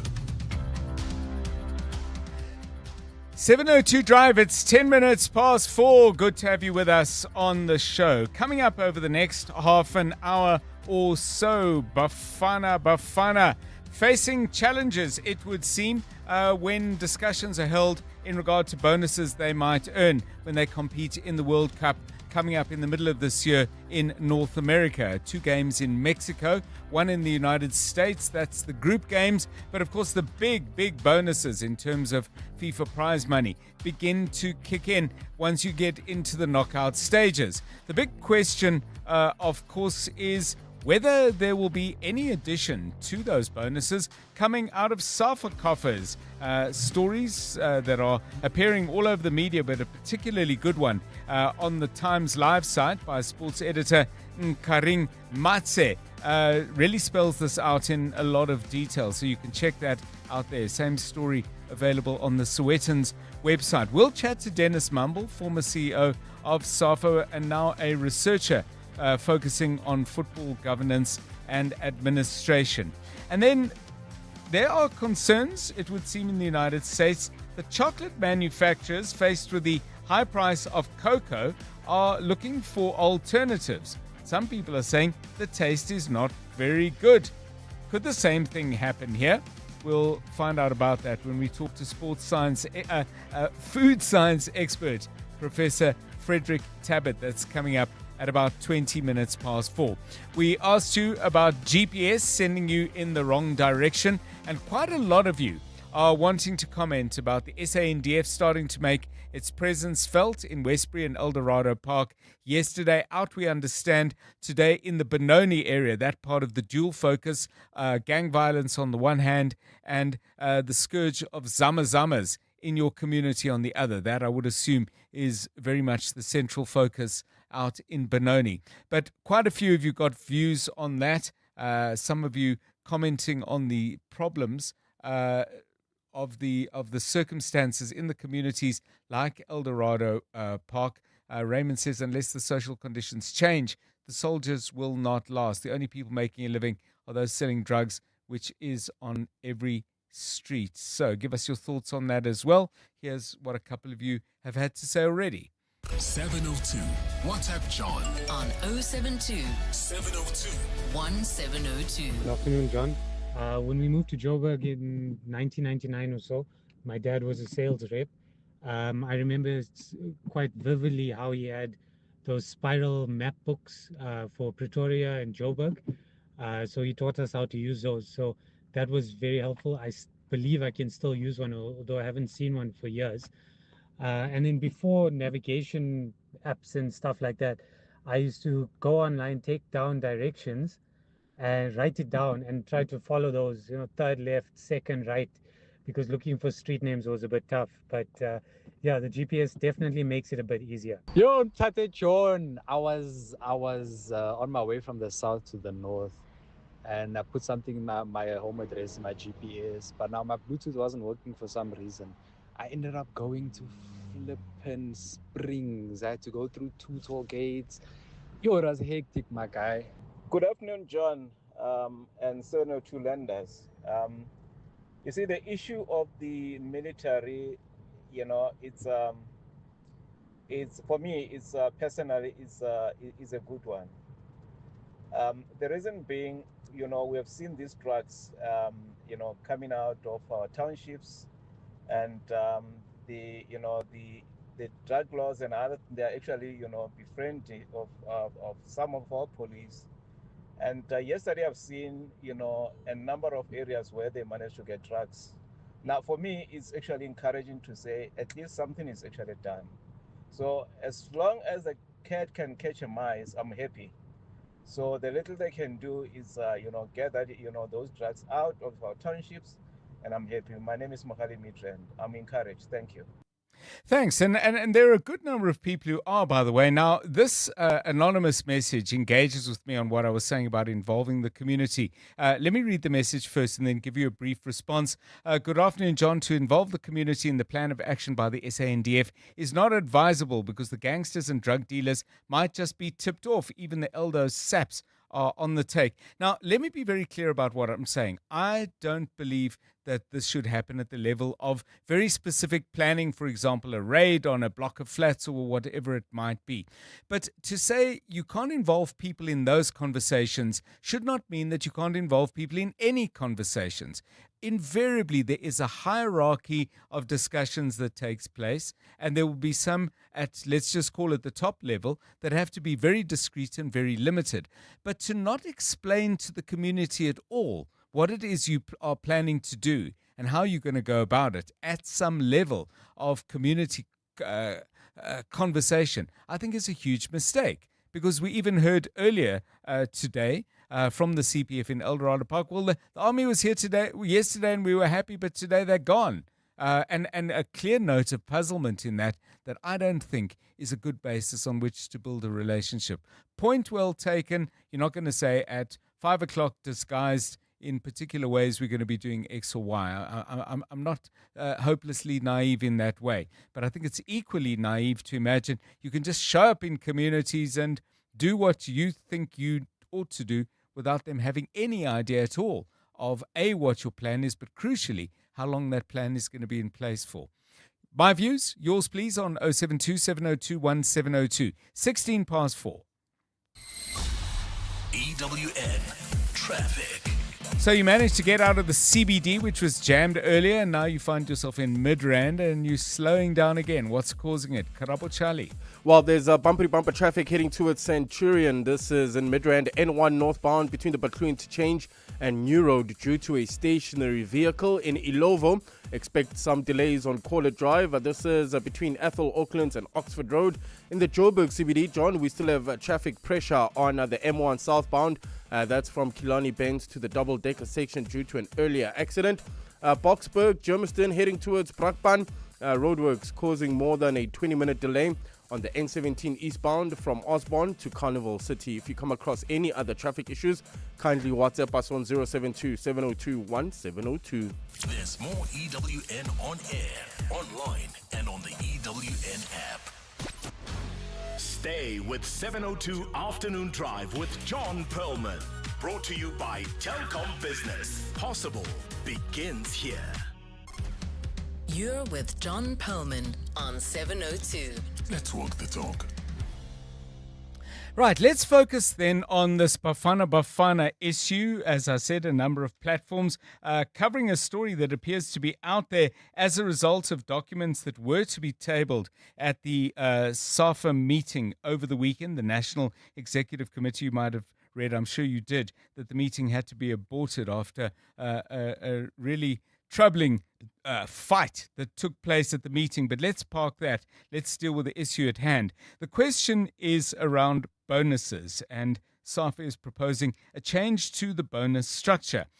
Let's bring in then Dennis Mumble, who has previously worked at the very top levels of SAFA as CEO. He's an author and is currently a researcher on issues of governance in sport and in football in particular. Mr. Mumble, welcome, and thanks very much for giving us your time. I can't remember a time when players and SAFA weren't squabbling over bonuses and money in general. Why has this proved to be such an intractable problem? I mean, surely there's an amount of money available and you reach an agreement. Yes, hard bargaining, you bang heads, you scowl and growl at each other, but it always seems to go right up until the players are on their way to warm up. Hi, good afternoon, John, and to the listeners, and thanks for having me on. John, yes, you are correct. It's been a long-standing problem. I remember when I first came into SAFA, there's been squabbling, and that was back in 1997. There was squabbling about bonuses. I think the issue here is just how much it costs to actually support administratively a national team, and then monies that the team gets in prize monies for participating in CAF or SAFA or FIFA competitions. And there's always a back and forth. Yes. And at some point, I think we agreed with the senior players in the team, I think that's quite a long time ago, on an amount of 60,000 rand. I think at the time when we got into SAFA, the bonuses were something around 30,000. It doubled, I think, from about the 2002 FIFA World Cup at around 60,000, and it's remained the same ever since. And again, because the national team itself, in my view, for a very long time has not been positioned properly in the market. Yes. One of it is the fact that most football associations, they make their money from broadcast fees that they can get from whatever broadcasters they contract with. And so it has been a long-standing problem because the national team matches were supposed to be broadcast on the national broadcaster, like for instance the SABC. It doesn't open itself up to competition in essence, and so you can't, bargain Yes. for higher broadcast fees. So that's been always a problem with the income of the national team. So you have to be a little bit more creative to try and see how do you increase the revenue that you get through the national team. How much do you think this has been exacerbated by a perception amongst players that SAFA has always had generous amounts of money for officials, for their travel, for their clothing, for the kind of hotels they stay in, but is extremely careful with the rands and cents when it comes to players? That perception, you may well want to say, is not necessarily true. But A, is it a perception? And B, if it is, has it been toxic? John, SAFA is handicapped in so many different ways. It faces a kind of a quadruple challenge. One, I think it sits with a governance crisis right now. It sits with a financial crisis. There's a reputational crisis. And then all of these then amount to a commercial crisis that you can't get sufficient income because of the way the association is managed, the way the association is governed. So the income will continue to be constrained. And so to a certain extent, yes, on the governance side, I think the National Executive Committee is just too bloated. You cannot have an association as poor as SAFA having the world's largest executive committee. There are 48 people sitting on that executive committee in any given meeting, or who are invited to, if you talk about elected members as well as honorary members, and it's a total of 48. Around the world, the average size of an executive committee is 14. So clearly there, in my view, there's excess there that I think could have been better used if for players and technical development and so forth. So that's one part of the governance problem. Another governance problem is the structure of its constitution. The SAFA has a very toxic constitution. It has concentrated power, overwhelming and overbearing power in one body of the organization. That's the National Executive Committee. No organization can function if there's not the proper balance of powers. And so in this case here, the National Executive Committee dominates the organization. There are essentially seven bodies in the organization, and the powers are supposed to be distributed, with a proper balance across those seven bodies. But you see the Executive Committee literally getting involved in other areas that are nominally supposed to be performed by the other bodies. Yeah. And so in essence, it creates a governance crisis. And so you are correct. I think partially it is correct that there's just too many resources that are being spent on a bloated executive committee, other than the fact that there's a general, absence of the rule of law by the leadership in the organization. So yes. Yeah. So if I could ask you this, Mr. Mumble, do you think that the executives, and I'm asking you to generalize here, but do you think the senior officials in the South African Football Association have sufficient respect and regard for footballers? And I ask that question in the larger context because these debates have come up in other parts of the world. I think player power, with the power of television and those contracts, has amplified. I think the power of agents has helped players to demand their due and get it. But I've heard players say, these officials, they love to be with us and, whatever the equivalent 20 years ago would have been of selfies, but they like that part of it. But fundamentally, as workers, they don't respect us. Do you think there's something in that? I think if you have to drill it down, I think on the surface, just from an emotional standpoint, I don't think anyone will admit to that. But yes. I think structurally, yes, there most likely is. First of all, SASCOC requires that there be athlete representation on the sport federations that are affiliated to them on their governance structures. That is not sufficiently projected on in SAFA. Yes. There is no structured player representation there. So yes, you will have that automatic lack of respect or lack of appreciation for what the players themselves are going through. And so there's a paternalistic attitude, I think, toward players that you will take what we tell you to do because the players are sitting without power when it comes to the governance. Now, FIFA has taken steps in that direction by having a special platform where players and other role players can make their voices heard. We don't have that in SAFA, and that adds to the governance challenges that I referred to before.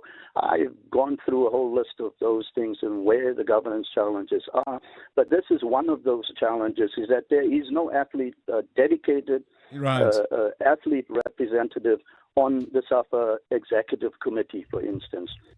Thank you so much, Dennis Mumble. He former CEO of SAFA, author and researcher now on issues of sports governance and focused on football in particular. He spoke about SAFA with a National Executive Committee of 48, being one of the largest in the world. I think he might have said it was the largest. I've just started my Googling, but I thought we'd go back to where the game started. The Football Association's board consists of 10 directors.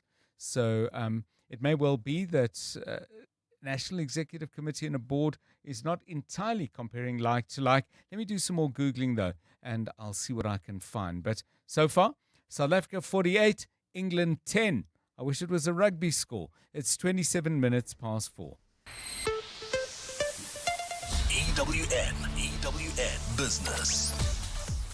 This EWN Business is brought to you by Volvo. Experience the best of both worlds with plug-in hybrids. Electric when you want it and fuel when you need it. Stephen Critters, good afternoon to you. That oil price. Yeah. John, good afternoon. So, Brent crude's hovering around $100 a barrel at the moment, and that's really the big issue. There are a couple of oil tankers that have been set alight in the Straits of Hormuz. The new supreme leader in Iran, Mujtaba Khamenei, the son of the old leader, saying that Iran will avenge the blood of its martyrs and keep that strait closed and attack U.S. bases. It's his first actual comment since he was elected leader or appointed leader. And so obviously that having a big impact on world markets everywhere, including on ourselves. The JSE All-Share down 0.34%, 116,995 points. Financials down 1.78%, industrials down 0.4%. Resources up actually 0.85%. Gold slightly higher, but the platinum a little bit lower. And this is affecting everything really across the board. So Alpha Minor down 4.33, HCI down 4, Optasia down 4%, Nedbank down 3.43, and ABSA down 3% as well.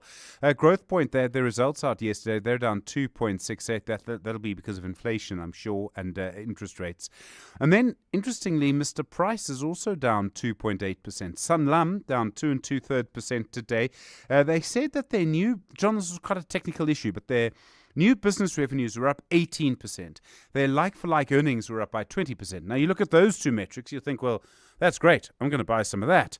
But their headline earnings were lower because in 2024, they came out of a deal with Capitec. They got a big payment there.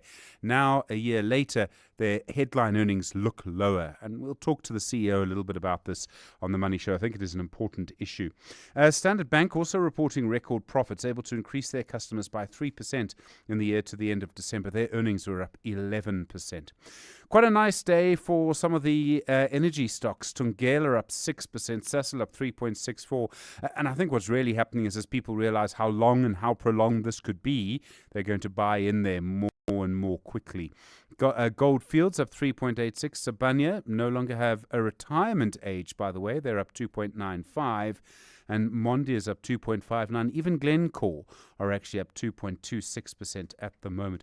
I should mention that the CEO at Woolworths, Roy Bagatini, he was on the Money Show last week. He's retiring at the end of May. He'll be replaced by Sam Ngumeni. Ngumeni's previously run the foods division. He was also the group's chief operations officer. Looks like Woolworths has been discussing this for quite some time, and it all seems for the moment very orderly. Wall Street, the main indices there obviously opening lower because of oil prices, and actually quite a bit lower now. The Dow Jones is down 0.96, the Nasdaq is down 1.13, the S&P 500 is down 0.88% at the moment. And then the gold price, $5,158.14, platinum $2,159.50. Brent crude, $99.79 a barrel. The rand to the dollar, 16.73 to the euro, 19.28 to the British pound, 22.35. Stephen Curtis, EWN Business.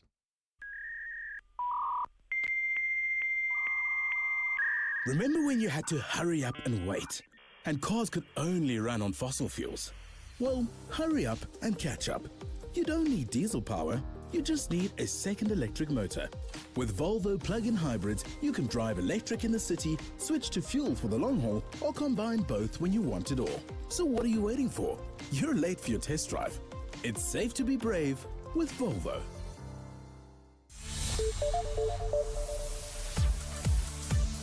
702 Drive, let's get the very latest eyewitness news, starting down with that Ikapa mine ongoing tragedy down in Kimberley. Here's Mbali Dlamini. Thanks, John. A very good afternoon. Recovery operations to reach 4 miners still trapped underground at the Ikapa mine in Kimberley are continuing, with teams reporting steady progress. Last month, the mudslide trapped 5 workers underground, triggering a complex search and recovery operation. Earlier this week, rescue teams managed to recover the body of one of the miners, while efforts continue to reach the remaining 4. Mongezi Koko reports. Ikapa Resources says teams are working methodically under controlled conditions to reach the last known working area where the miners were located. The company says good progress has been made on the eastern side of the operation, with most of a large drill rig now removed from the shaft. Officials say more than 40,000 cubic meters of water have already been pumped from the affected area, while hundreds of scoops of mud and debris have also been cleared from both sides of the shaft. Specialist mine rescue and proto teams continue to work around the clock, but operations remain slow and careful due to the dangerous underground conditions.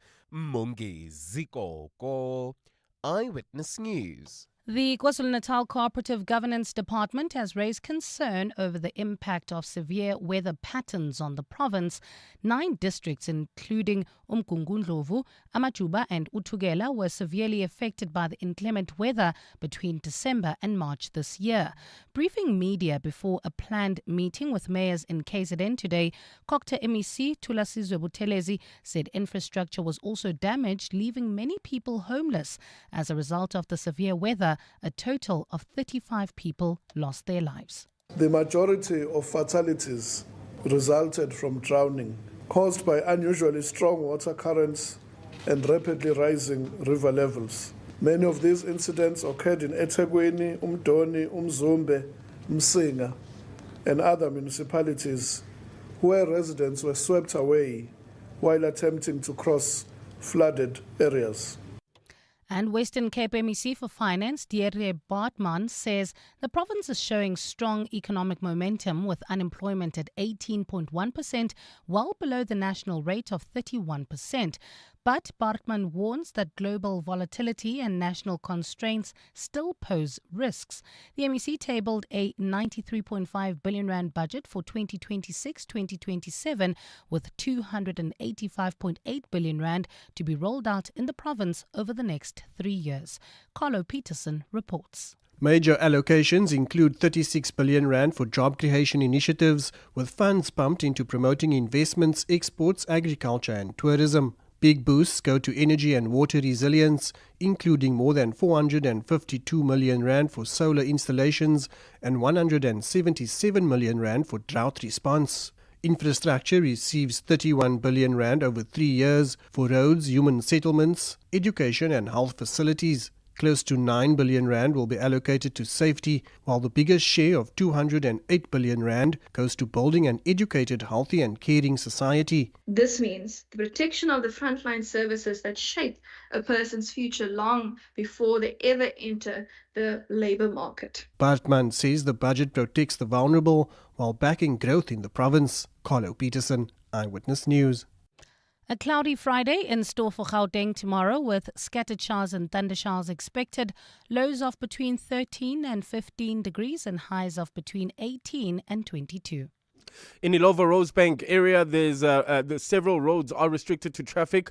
This is for a road race. Routes affected include Caller Drive, Glenhove Road, Oxford Road, as well as Ethel Oakland. So expect heavy delays in the area. In the Joburg CBD, traffic remains heavily backed up on the M1 southbound from Killarney Bends to the double-decker section due to an earlier accident.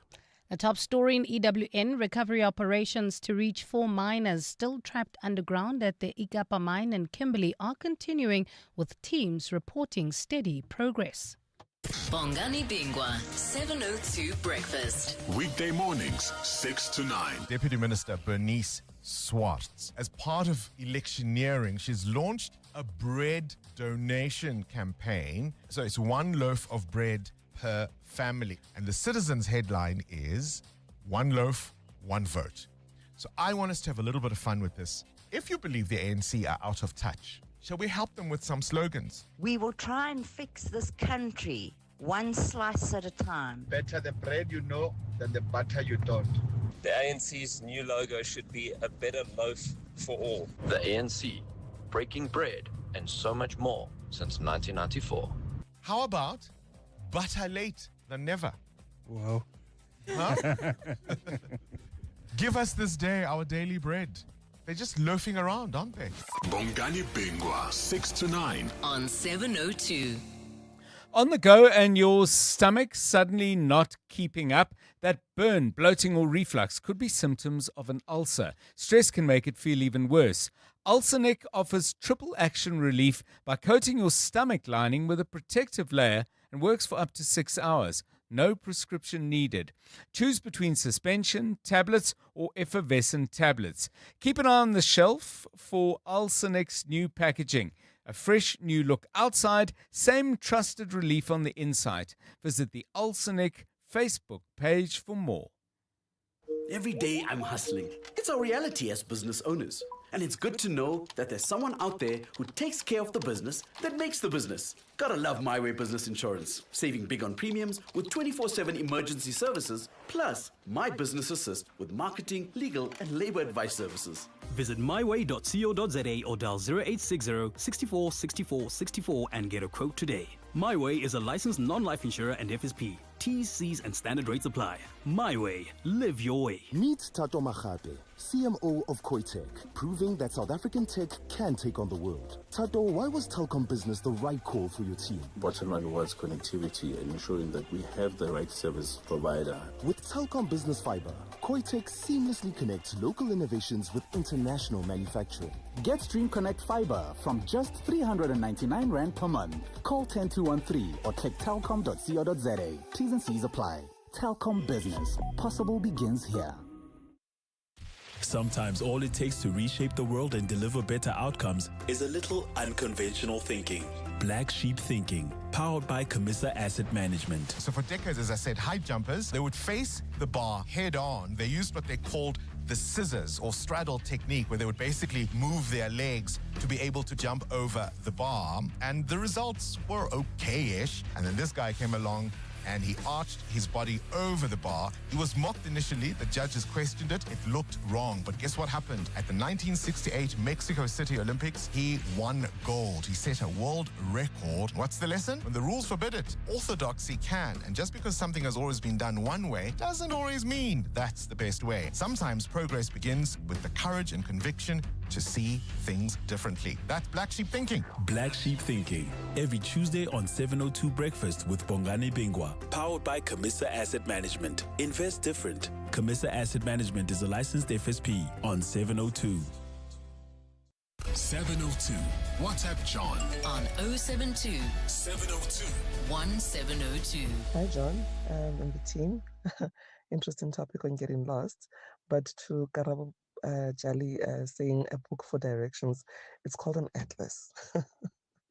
I wonder if that word still exists today, but yes, it's an atlas. We used to update it every year because there were name changes and. But I had an incident using an atlas heading to Madlanga, and I only got to my BNB at 8:30 at night while using my atlas because the network was so bad on my cell phone because Barberton is a mountainous area. I couldn't get through. And I drove around, no garage in sight, nobody in sight, hearing sounds, whether it's a lion, whether it's a baboon, you don't know. But yeah, getting lost is something else. Thank goodness for the technology that we have now, the Waze and the GPSs. Wow. Thank you so much for a beautiful topic. Have a lovely day. Afternoon, John. Colin from Pretoria. Could you please clarify something for me? They're saying that the placing of these troops is going to cost us 80 million. How do they break that down? They would have been paid their monthly fee. They would have been fed and clothed and everything at the base they were at. It's not new troops that they're bringing in. So where is that 80 million going to? Thanks, bye. I went to a funeral once, and when I arrived at the cemetery, the GPS said to me, "You've now reached your final destination." Yes, indeed. Unlike some people who might have reached that final destination, you did get to leave and go home again. Speaking of going home, by the way, and we asked earlier whether these devices have led you on a strange route. Mohau says, I didn't get lost. She faithfully took me home, but by the longest route ever. Only to realize my GPS setting was on avoid tolls. You can just imagine. Pretoria to Welkom with no toll routes. Yep. So I was just looking at the map, actually, and figuring out where you might have been sent. And there were a couple of options. But some of them would have been very, very lengthy indeed. I mean, leaving Pretoria, maybe the R21, and then you would have picked up the R59, gone through Alberton, gone through Vereniging, and all the time you're getting closer and closer to the N1. You come to Koppies, and you can get all the way to Kroonstad, staying off the N1, but then you got to duck west and go to Bothaville, and it looks like that. No, hang on a bit. I'm in Bloemfontein. Yeah, I can see your problem. Either way, it would have taken you a while. Oh, no, from Bothaville, you can get down to Welkom. Fairly straightforward. Keep those stories coming on 011 883 0702 17 to 5. EWN Sport. Tolakele Mganga looking back on a very, very interesting evening of football here and in other parts of the world as well. Tolakele. Thanks so much, John. And Cedric Kaze has called on Kaizer Chiefs' fans to be realistic about the club's capabilities. That follows calls for the co-coaching duo of him and Khalil Ben Youssef to be sacked. His comments were uttered during an extraordinary briefing this morning ahead of their Bedway Premiership clash against Durban City on Sunday, where they'll be hoping to end a 3-match losing streak. Kaze emphasized that Amakhosi are in a state of rebuilding after a difficult past 2 seasons, which have seen them finish outside the top 8. Sometimes you need to be realistic. We are a big club that is in rebuilding. That's the fact that we need to understand. Because if you don't understand that, you're going to make a lot of mistakes by thinking that I have the right to have that. All these years you haven't have that, then how do you get to that? That's the big question. Because when you raise a lot the expectations, even the reality becomes unrealistic. For Soweto rivals Orlando Pirates, they continue to dream of a First League title in 14 years following their 2-0 win over Richards Bay, which ascended them to the top of the league table. The 3 points for Adeslam Odu's Buccaneers sees them remain locked on 47 points with Mamelodi Sundowns, with only a solitary goal separating the two teams. You need character, you need personality, you need hunger. Somebody who doesn't have hunger every day, not only in the game, every day in training. You have to show every day in training that you want to be champion, and you can see it how you train, how you take care about your lifestyle, how you take care about your body, and of course to be ambitious. Democratic Republic of Congo striker Yohan Wissa has returned to the squad for the 2026 FIFA World Cup playoff this month, having missed AFCON with a knee injury. DRC go into that playoff with the chance to become the 10th African country at the June tournament. They'll compete in an interconfederation playoff against either Jamaica or New Caledonia, with the winner of that game then qualifying for the World Cup, where they'll play Colombia, Portugal and Uzbekistan during the group stages. And over to the United Rugby Championship, where the action this weekend will see the Bulls hosting the Stormers, who've lost their last 3 in a row and slipped down to 5th in the standings. Juan Fourie is back from injury and will make his first appearance for the Cape side since October. It's always special, I think, playing against the Bulls, all the history involved in that, and all the times I've played against them. It's a great game to come back. I think it gets the best out of everyone, every player, and that's a great game to get back. Tolagele Mganga, Eyewitness News Sport. EWN Traffic. Okay, let's get the very latest from out on the roads. And the thing you're about to highlight, Karabo Charlie, I'm very glad you did, because that's on my way home. Ilovo Rosebank, it's a road race, isn't it? Yes, it's a road race, John, taking place in the Ilovo Rosebank area. As a result, several roads are restricted to traffic. Routes affected include Caller Drive, Ethel Oaklands, as well as at Glenove Road. So heavy delays in the area at this hour. Avoid that route if you can. In the Joburg CBD, traffic is heavily backed up on the M1 southbound from Killarney Bends to the double-decker section. This is due to an earlier accident.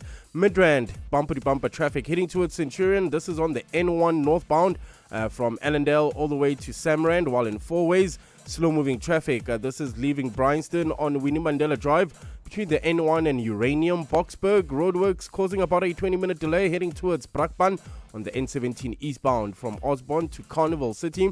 And in Tembisa, traffic sluggish on the R21 northbound approaching Olifantsfontein Road. If you come across any other traffic issues, kindly WhatsApp us on 072-702-1702. There's more EWN on air, online, and on the EWN app. You're now listening to 702 Afternoon Drive with John Perlman. Brought to you by Telkom Business. Possible begins here. You're with John Perlman on 702.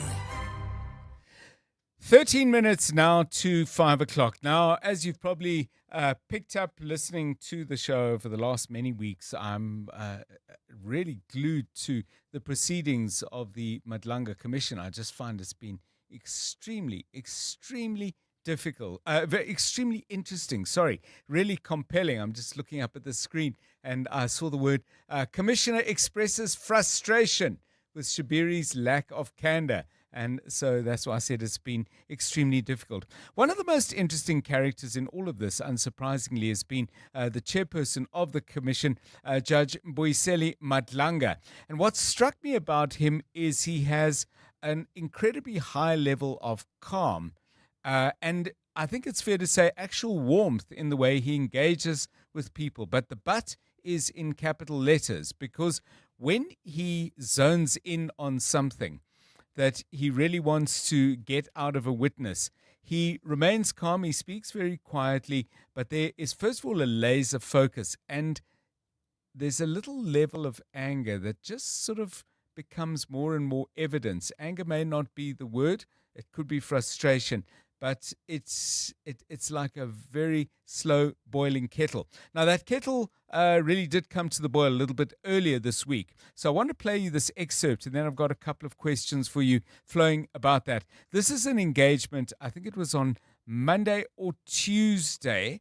We'll double check that, but it was in the course of the testimony of Northwest Province businessman Suleiman Karim, and this is Chief Justice Mboiseli Madlanga engaging with one of the two advocates representing Mr. Karim.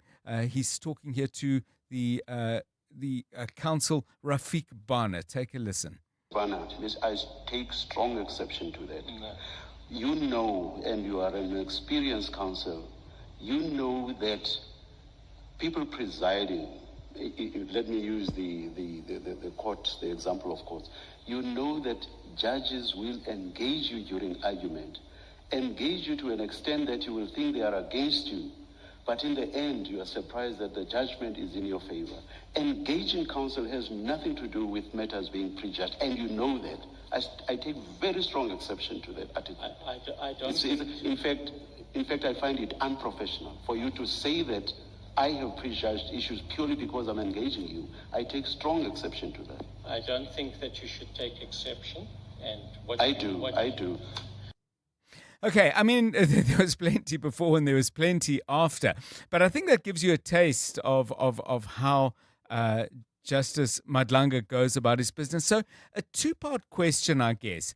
When you get angry and you want to let somebody know how you feel, are you the person who starts shouting, or are you the person who can keep it icy hot, if you know what I mean by that? I think that's the way I would describe Justice Madlanga, because he's cool, but it's very clear that he's not pleased with what's coming out of the interaction. And of course, some people are capable of both.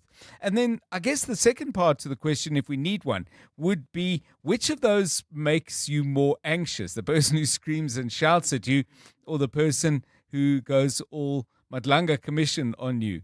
That could become a new expression. So Tolakele, first of all, which are you?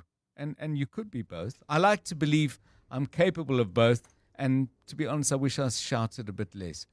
I am capable of both, but I don't like to shout, because I know for me personally, I shut down when someone's angry at me and shouts at me. So I'm the kind of person that if you have points to make and you're irritated, I'll just you can see red, as you said, John. So it slowly builds up in my mind where I'm just okay, think logically, think about it, and then point by point, I'll break down what you said, express my frustration, and see if we can find a resolution after that. Okay, so you know what works best on you, and you try to, in a way, emulate that, because you're looking to resolve this in some kind of way.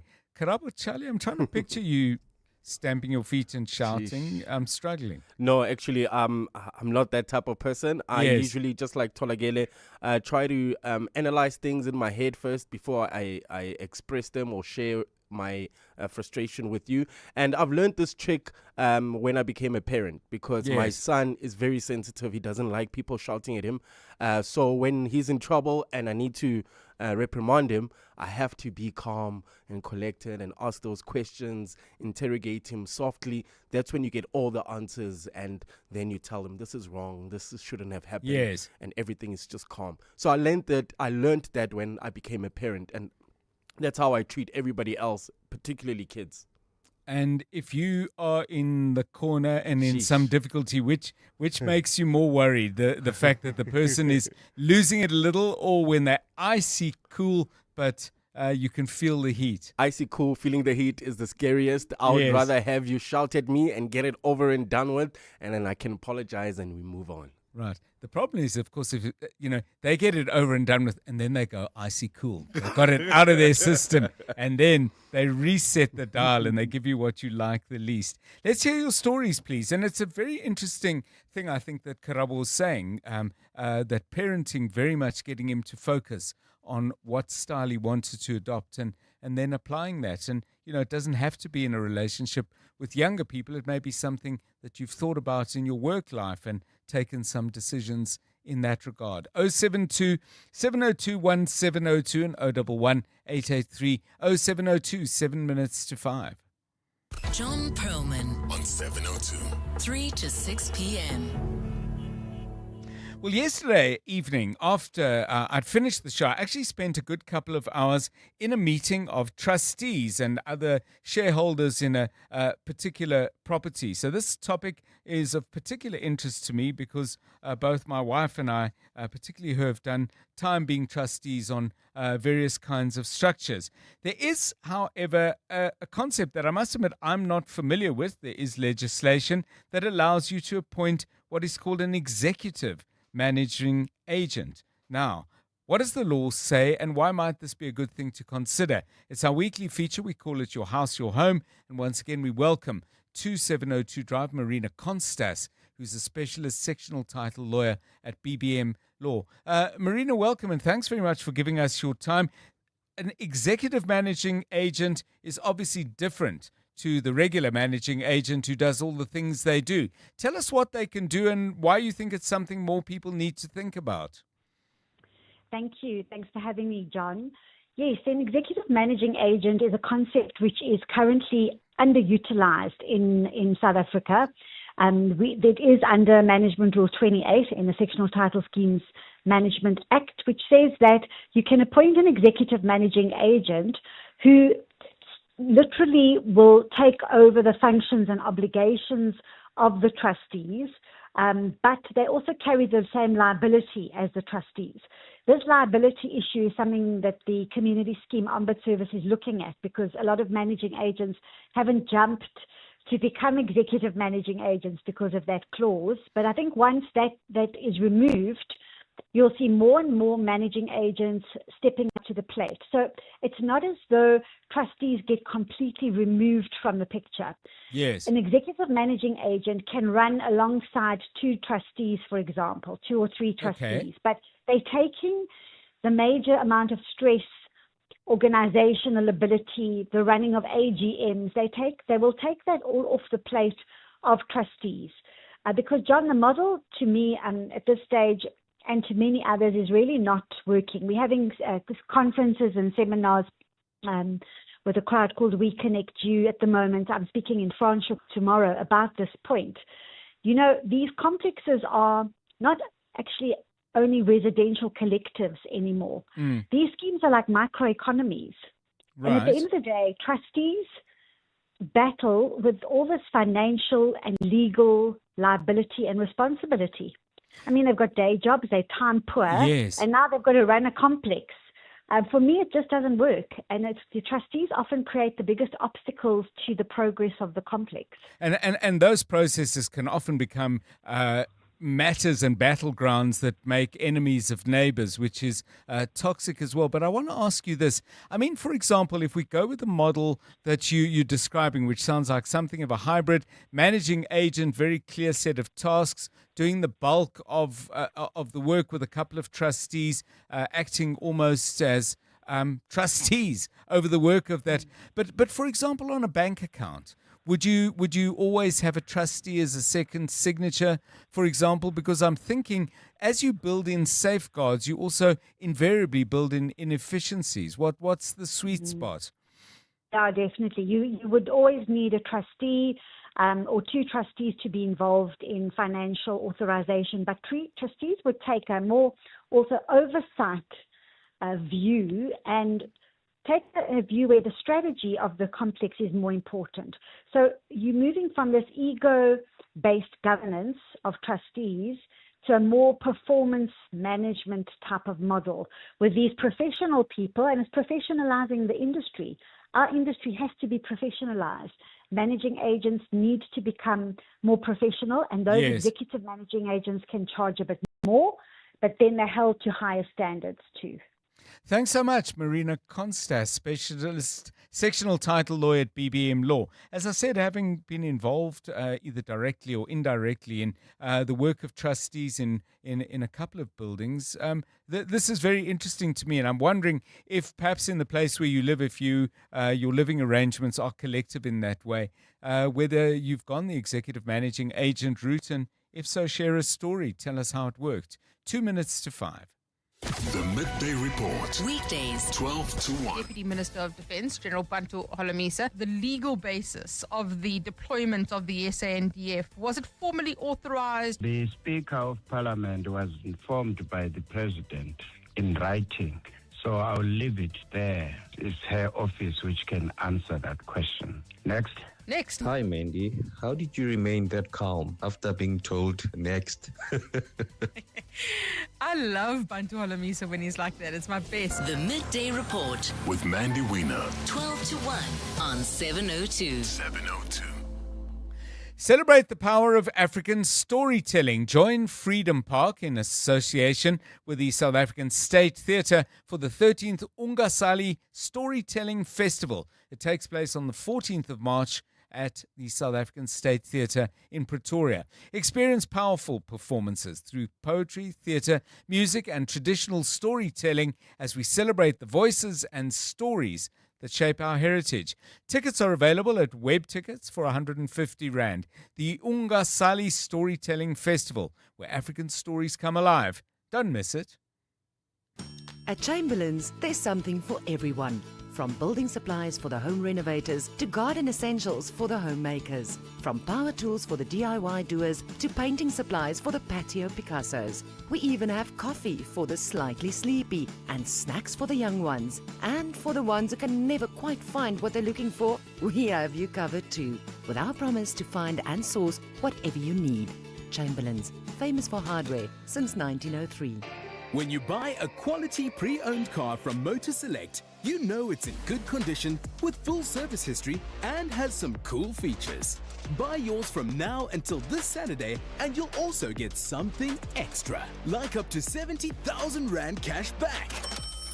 So don't just buy a car, buy one that gives you something extra. Get to any participating Motor Select or visit motorselect.co.za.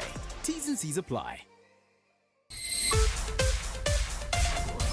This is EWN. A former auditor, the latest conviction in the Steinhoff scandal, and Ramaphosa says no one implicated at the Madlanga Commission will be shielded.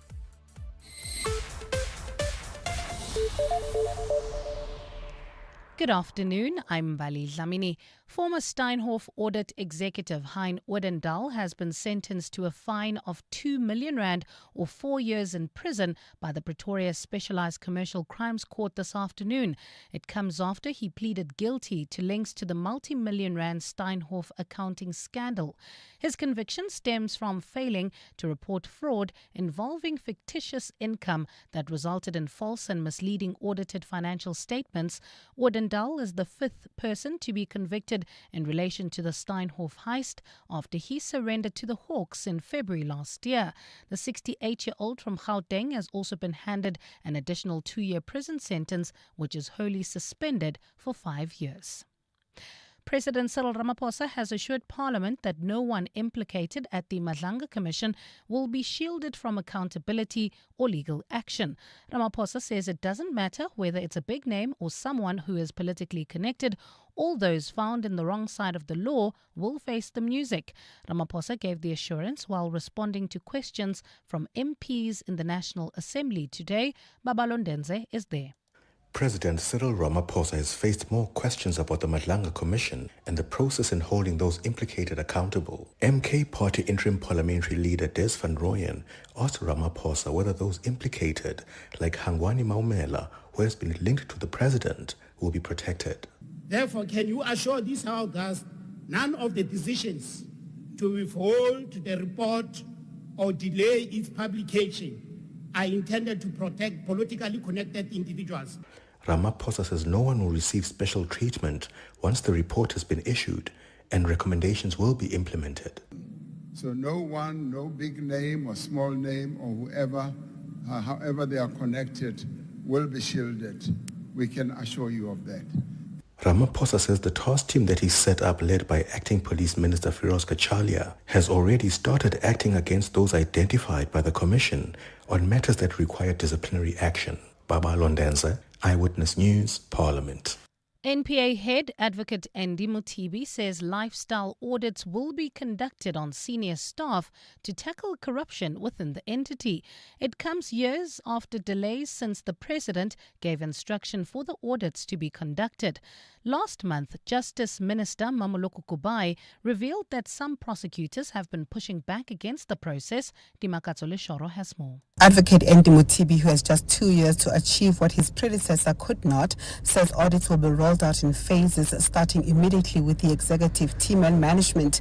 The NPA has faced long-standing allegations of corruption, and until now, lifestyle audits had not been conducted. In his first official briefing, he's announced that investigations are underway to root out corruption. If evidence is uncovered of wrongdoing, we will take consequence management, and they will face accountability. In a move to strengthen oversight within the NPA's investigating directorate against corruption, retired Judge Takalani Raulinga has been appointed to lead an independent complaints and oversight mechanism over IDEC, which handles complex cases, including those linked to state capture. He says the efforts are vital to restoring public confidence in South Africa's anti-corruption drive. Dimakatsole Shoro, Eyewitness News, Pretoria. Some residents in Coronationville have told EWN that they want their children to be protected from joining gangs. At the BK Reid flats, parents say that gangs are being formed by teenagers and joined by children, some as young as 9 years old. But there has been mixed reaction from communities where soldiers hit the ground yesterday. Dozens of soldiers supported by police embarked on raids in Eldorado Park, Rivoli, Westbury and Sophia Town. The operation follows a commitment by the president to step up the fight against crime in hotspot areas. One woman told EWN today that her grandson was pressured to join gangs after being expelled from school for bad behavior. The people that knows their children are naughty, they do have a problem with the soldiers, but me as a person on my own, I'm very, very happy. And I hope they come back very soon, and they must stay in this place until we have peace. Another resident, Hoyd Leperes, says police have failed to do their jobs, which is why crime in the area continues unchecked. People are being robbed early hours of the morning and in the evening. And yet BK Reid, the place has been vandalized and it's become a dumping site as well. And ANC chairperson in the Free State, Mxolisi Dukwana, says late COPE leader Mosiuoa Lekota remained true to his principles even after he was sidelined. Dukwana was speaking at Lekota's memorial service in Bloemfontein today following his passing last week. He says Lekota remained a true patriot even after leaving the ANC and forming his own party. Dukwana says Lekota will be remembered for his courage and commitment to serving the country. Comrade Terra was a man who told himself the truth, even when it was uncomfortable. He did not chase popular acclaim. He chased justice. His integrity was not for sale, nor was his commitment to the downtrodden ever wavered. Gold is trading at $5,184.71 an ounce. The rand is at 16.58 to the dollar, 22.10 to the pound, 19.13 to the euro, and Brent crude oil is at $91.95 a barrel. In the Ilovo-Rosebank area, several roads restricted to traffic for a road race. Routes affected include Caller Drive, Ethel Oaklands, as well as Glenove Road, so expect more than a 30-minute delay in the area.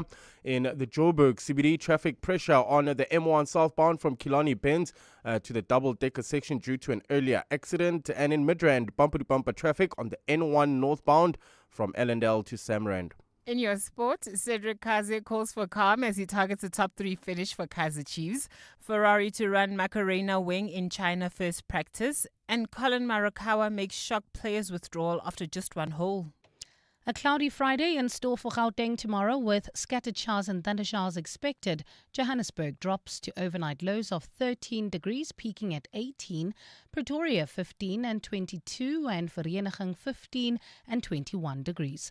The top story in EWN this hour. Former Steinhoff audit executive Hein Odendaal has been sentenced to a fine of 2 million rand or 4 years in prison by the Pretoria Specialised Commercial Crimes Court this afternoon. EWN, in touch, in tune, and independent. For the latest, visit ewn.co.za or download the EWN app. 7:02. Drive home with John Perlman John Perlman, 3 to 6 p.m. on 92.7 and 106 FM. Let's walk the talk. 7:02 Drive, it's 9 minutes past 5. Good to have you with us on the show. Coming up over the next half an hour or so, we're going to be talking to journalist Rob Rose, as you heard a moment ago, from Mbali Dlamini, a fifth person convicted in the Steinhoff fraud. Boy, that has been going on and on. Now, somebody who's followed the story very, very closely indeed is the journalist Rob Rose. He's author of a book called Steinheist, and there was a TV series of the same name that I know many of you watched and really enjoyed. If you haven't seen it yet, I'll just check up on where you can actually pick it up, and I think it might have been on Showmax, so I'm not too sure of the status of that. But Rob Rose joining us in about 15 minutes time to give us his take on the news of somebody pleading guilty, the former Steinhoff executive Hein Odendaal, and he pleaded guilty. Looks like his suspensions, sentences fairly light, although Rob will put all of that in perspective. Coming up before that, Thabiso Goba joining us to talk about the Madlanga Commission. Very interesting and important this afternoon, because the focus will have shifted away from corrupt financial relationships to allegations of interference in a murder investigation. And I know I'm not trying to draw equivalences between one crime or another, but I think the focus on a killing is something different that Madlanga hasn't always dealt with. So Thabiso, an update on that, which will be very significant. Earlier in the show, we spoke to Dennis Mumble, former CEO of the South African Football Association, talking about a looming dispute. I think it's very much already a dispute between Bafana Bafana players and SAFA over bonuses. And Dennis Mumble made the point that, SAFA has a massive executive. He says the largest in the world, which is really unwieldy. So I did a bit of looking at what the size of other countries' football executives are. And I'll just give you a few examples. Closest to us would seem to be Korea and Japan, who have 30. Senegal has 23, but if you think this is an African thing, nope, it's not. Tunisia has 15 and Ghana has just 12. Brazil, and we don't have to doubt the effectiveness of their football, national football endeavors, won the World Cup more than anyone else. They have just 9 people sitting on their exec and multiple winners. Germany have just 15. If you missed the Dennis Mumble interview, pick it up on primemediaplus.com. It's 11 minutes past 5. We asked you questions about whether you're the kind of person who remains cool but can be sort of icy hot, a la Justice Mboyiseli Madlanga, or whether you're one of those people who stamps their feet, shouts, and conveys their dissatisfaction that way. And we've got some feedback on that, the traffic implications of that road race taking place around the Wanderers. Let's hear from you. Hi, John. Thanks for a lovely show, and thanks for playing that clip with Justice Madlanga. I think I'm a Justice Madlanga myself. I remain cool when I'm angry, and I think I always say that when I'm nervous or angry, my adrenaline drops my voice, drops my sense of reacting in a loud manner, etc. And people that shout make me very nervous, because I think my mother's shouted all my life, so it puts me on edge. Thanks for a lovely show. Enjoy the rest of your day. Ntate John, icy cool for me. I feel like when you're icy cool, as much as it might be intimidating, it still leaves space for conversation calmly. where you can express your views, I express mine, and then we find each other. If I'm wrong, I'll apologize. If you are mistaken in misdirected in your anger, it's an opportunity for me to enlighten you. So Icy Cool would be the one. I feel like people who shout and throw their toys, it's the theater of it. They're doing it more for other people and not necessarily for the problem at hand. I'll just ignore you if you're screaming and shouting and walk away and leave you there feeling like, yeah. Yeah, thanks for those. Keep them coming. All these icy cool people. Do you do online courses? I'd love to sign up. 13 minutes past 5. EWN Traffic. Latest from the roads, EWN Traffic is brought to you by Outsurance. SMS the word out to 45142 now and you could save on car insurance. If you don't, ask them for 500 Rand. Karabo Chale, Ilovo, Rosebank, that's where we got to make sure we don't get stuck, yeah? Yeah, several roads are restricted to traffic in the Rosebank or Ilovo area. This is due to a road race. Routes affected include Corlett Drive, Glen Hove Road, as well as Ethel Oakland. So at this stage, you can expect more than a 30-minute delay in the area. Joburg CBD traffic remains sluggish. This is on the M1 southbound from Killarney Bends to the double-decker section. This is due to an earlier accident. Midrand bumper-to-bumper traffic on the N1 northbound heading towards Centurion. This is between Allendale and Samrand, while in Benoni, traffic heavily backed up. This is heading towards Davidson on the N12 eastbound from Snake Road to Kingsway Road. Boksburg roadworks still causing about a 20-minute delay heading towards Brakpan on the N17 eastbound from Osborne to Carnival City. And in Tembisa, traffic sluggish on the R21 northbound approaching Olifantsfontein Road. If you come across any other traffic issues, kindly WhatsApp us on 072-702-1702. There's more EWN on air, online, and on the EWN app. You know the feeling when that long meeting turns into an email instead? That's how good it feels to see the Outsurance pointsmen on your route. Everyone feels the difference when the Outsurance pointsmen on the roads.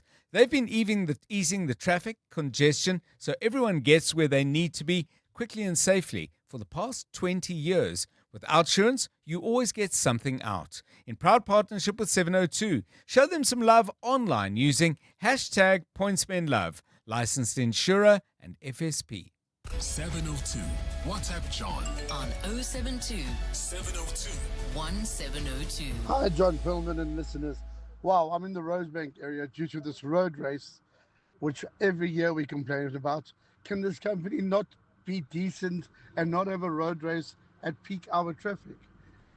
We can't move. I've been in Rosebank for the last 45 minutes. I just cannot move. Why would a company do it at this time?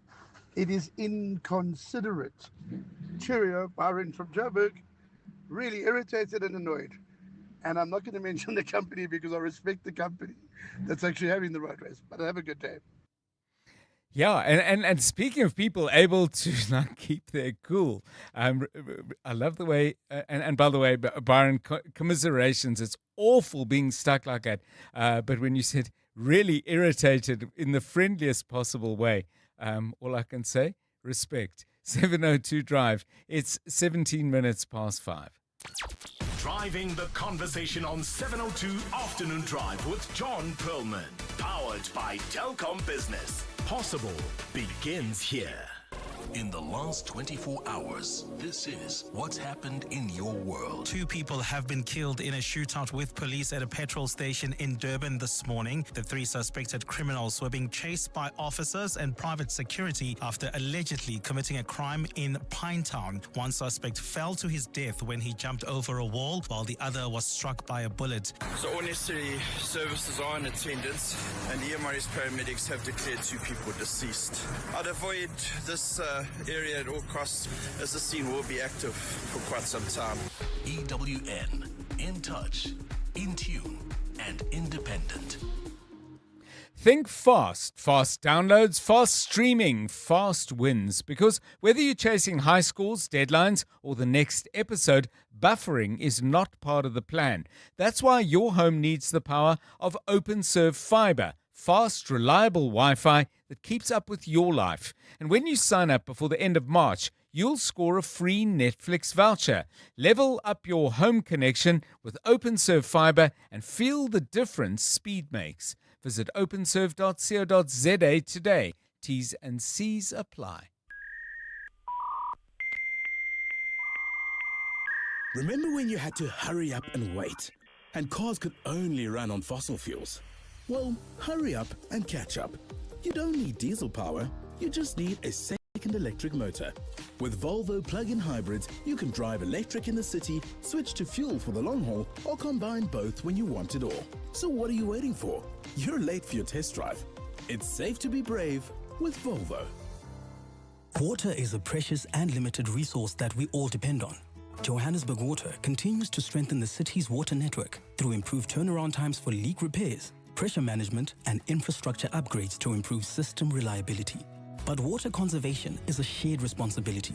Residents can help by fixing household leaks, turning off taps, taking shorter showers, and using water wisely. Every drop saved helps. Brought to you by Johannesburg Water, a water and sanitation utility that cares.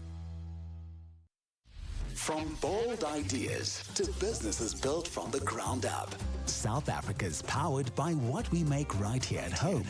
This March, local takes center stage. The Buy Local Summit and Expo returns for its 14th year. Hosted by proudly South African, 16 to 17 March at the Sandton Convention Center. Catch the Clement Mangatela show live from the summit on Tuesday the 17th for highlights, live updates, and more. Discover why localization is critical to SA's economic future. That's the Clement Mangatela show, live from the Buy Local Summit and Expo, Tuesday 17 March. Brought to you by Proudly South African on 702. You're with John Perlman on 702. Let's walk the talk. 20 past 5. Let's focus our attention now on the Madlanga Commission of Inquiry. Organised Crime Gauteng head Major General Richard Shibiri has been on the witness stand for yet another day. And it seems to me what was very important about the latter part of today's proceedings is that moving from issues of financial relationships with people like Vusimuzi Matlala, for example, the afternoon focused on something that I thought had a much darker feel to it, in that it was around allegations leveled against Major General Shibiri that he was involved in some way in interfering in a murder investigation, and a matter that's currently on trial and coincidentally was in court today. Thabiso Goba, our EWN reporter, is with us and joins us now. Thabiso, tell us about this aspect of what Major General Shibiri is being called to account for.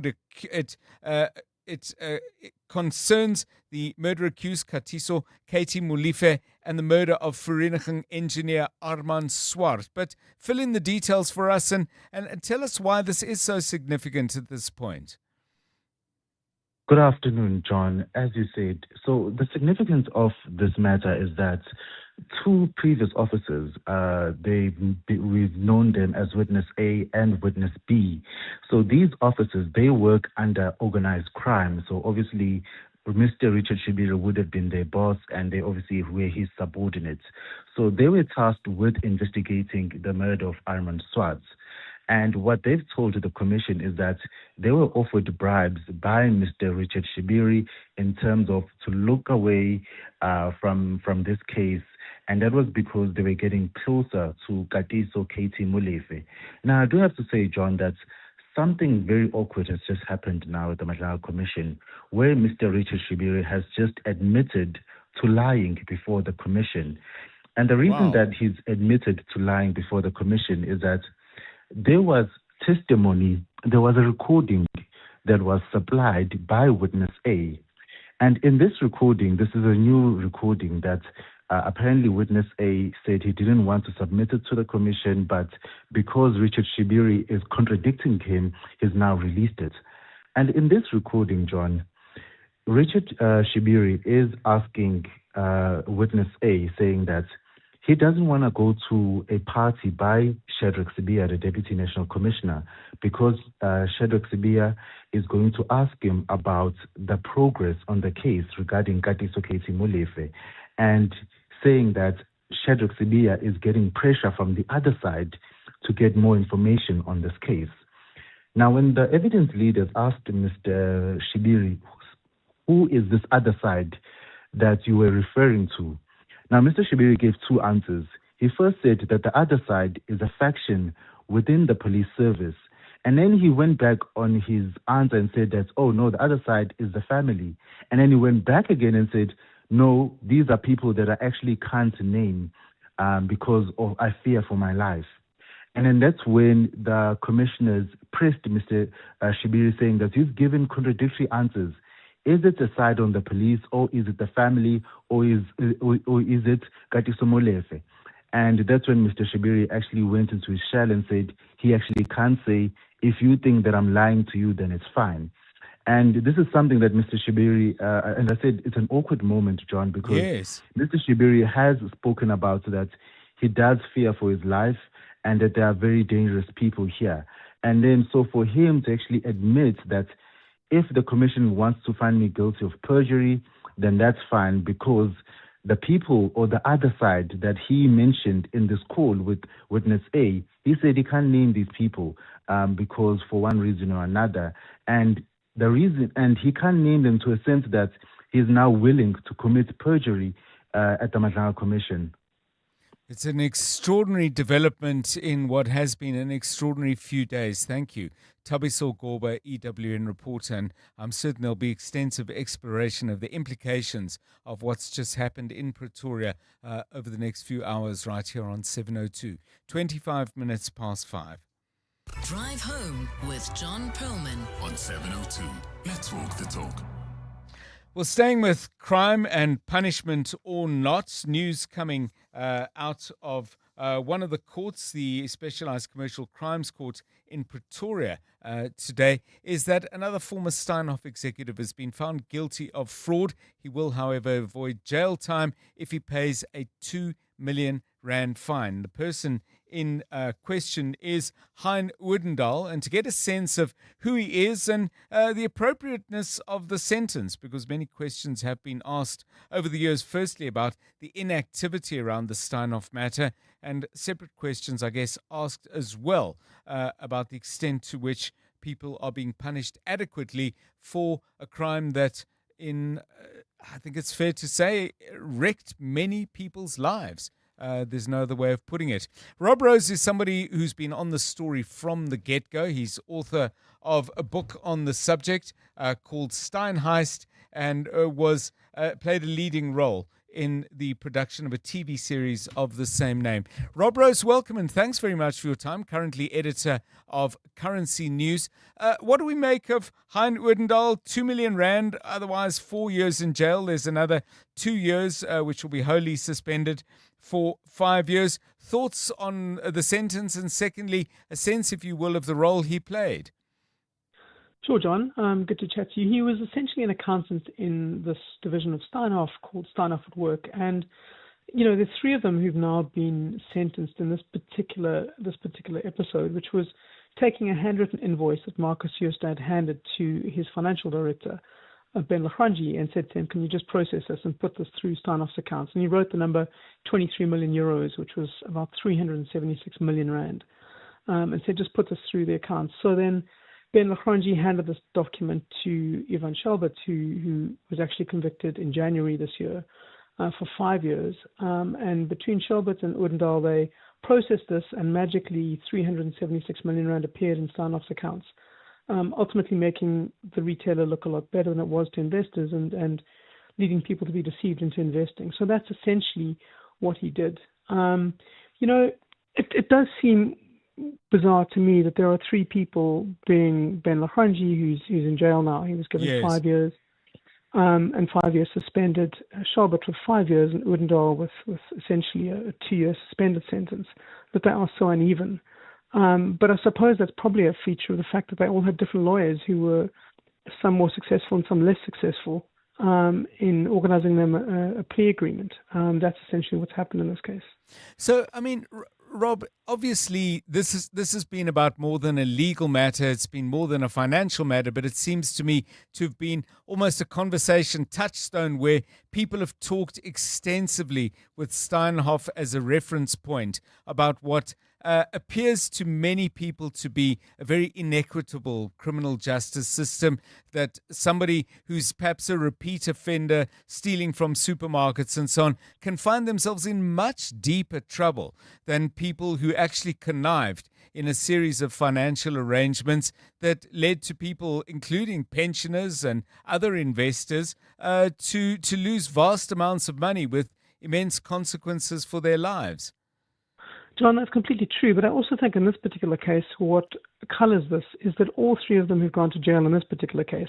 And actually, this is the sixth such conviction in the wider Steinhoff matter, but the three in this particular case all reached plea agreements with the NPA. So in a sense, the Hawks and the NPA haven't yet proven a case against anyone. There is one last person who's still in court and is due to go to court in May, and that will be the chance for the NPA to actually prove the case. And it'll be interesting to see whether they can prove the Steinhoff case, because unlike a case where somebody steals something from a shelf, this is highly complicated. I mean, Marcus Jooste, the mastermind of it, the former CEO who committed suicide 2 years ago, I mean, he created fictitious things in Steinhoff's accounts that looked like cash. I mean, it's a massively complicated scheme. So I think the NPA, and certainly in the tone of the police statement today, they seem quite self-congratulatory for what they've done for organising these arrests. And I do think, over the years, we spoke about the odds of them finally convicting anyone for Steinhoff. So I suppose, in a sense, the fact that there are now 6 people who've got convictions and a lot of them in jail is I suppose, some victory, even if, like you say, justice is very uneven. And that's probably a feature of the fact that our crime-fighting apparatus is still so incredibly weak when it comes to white-collar crime.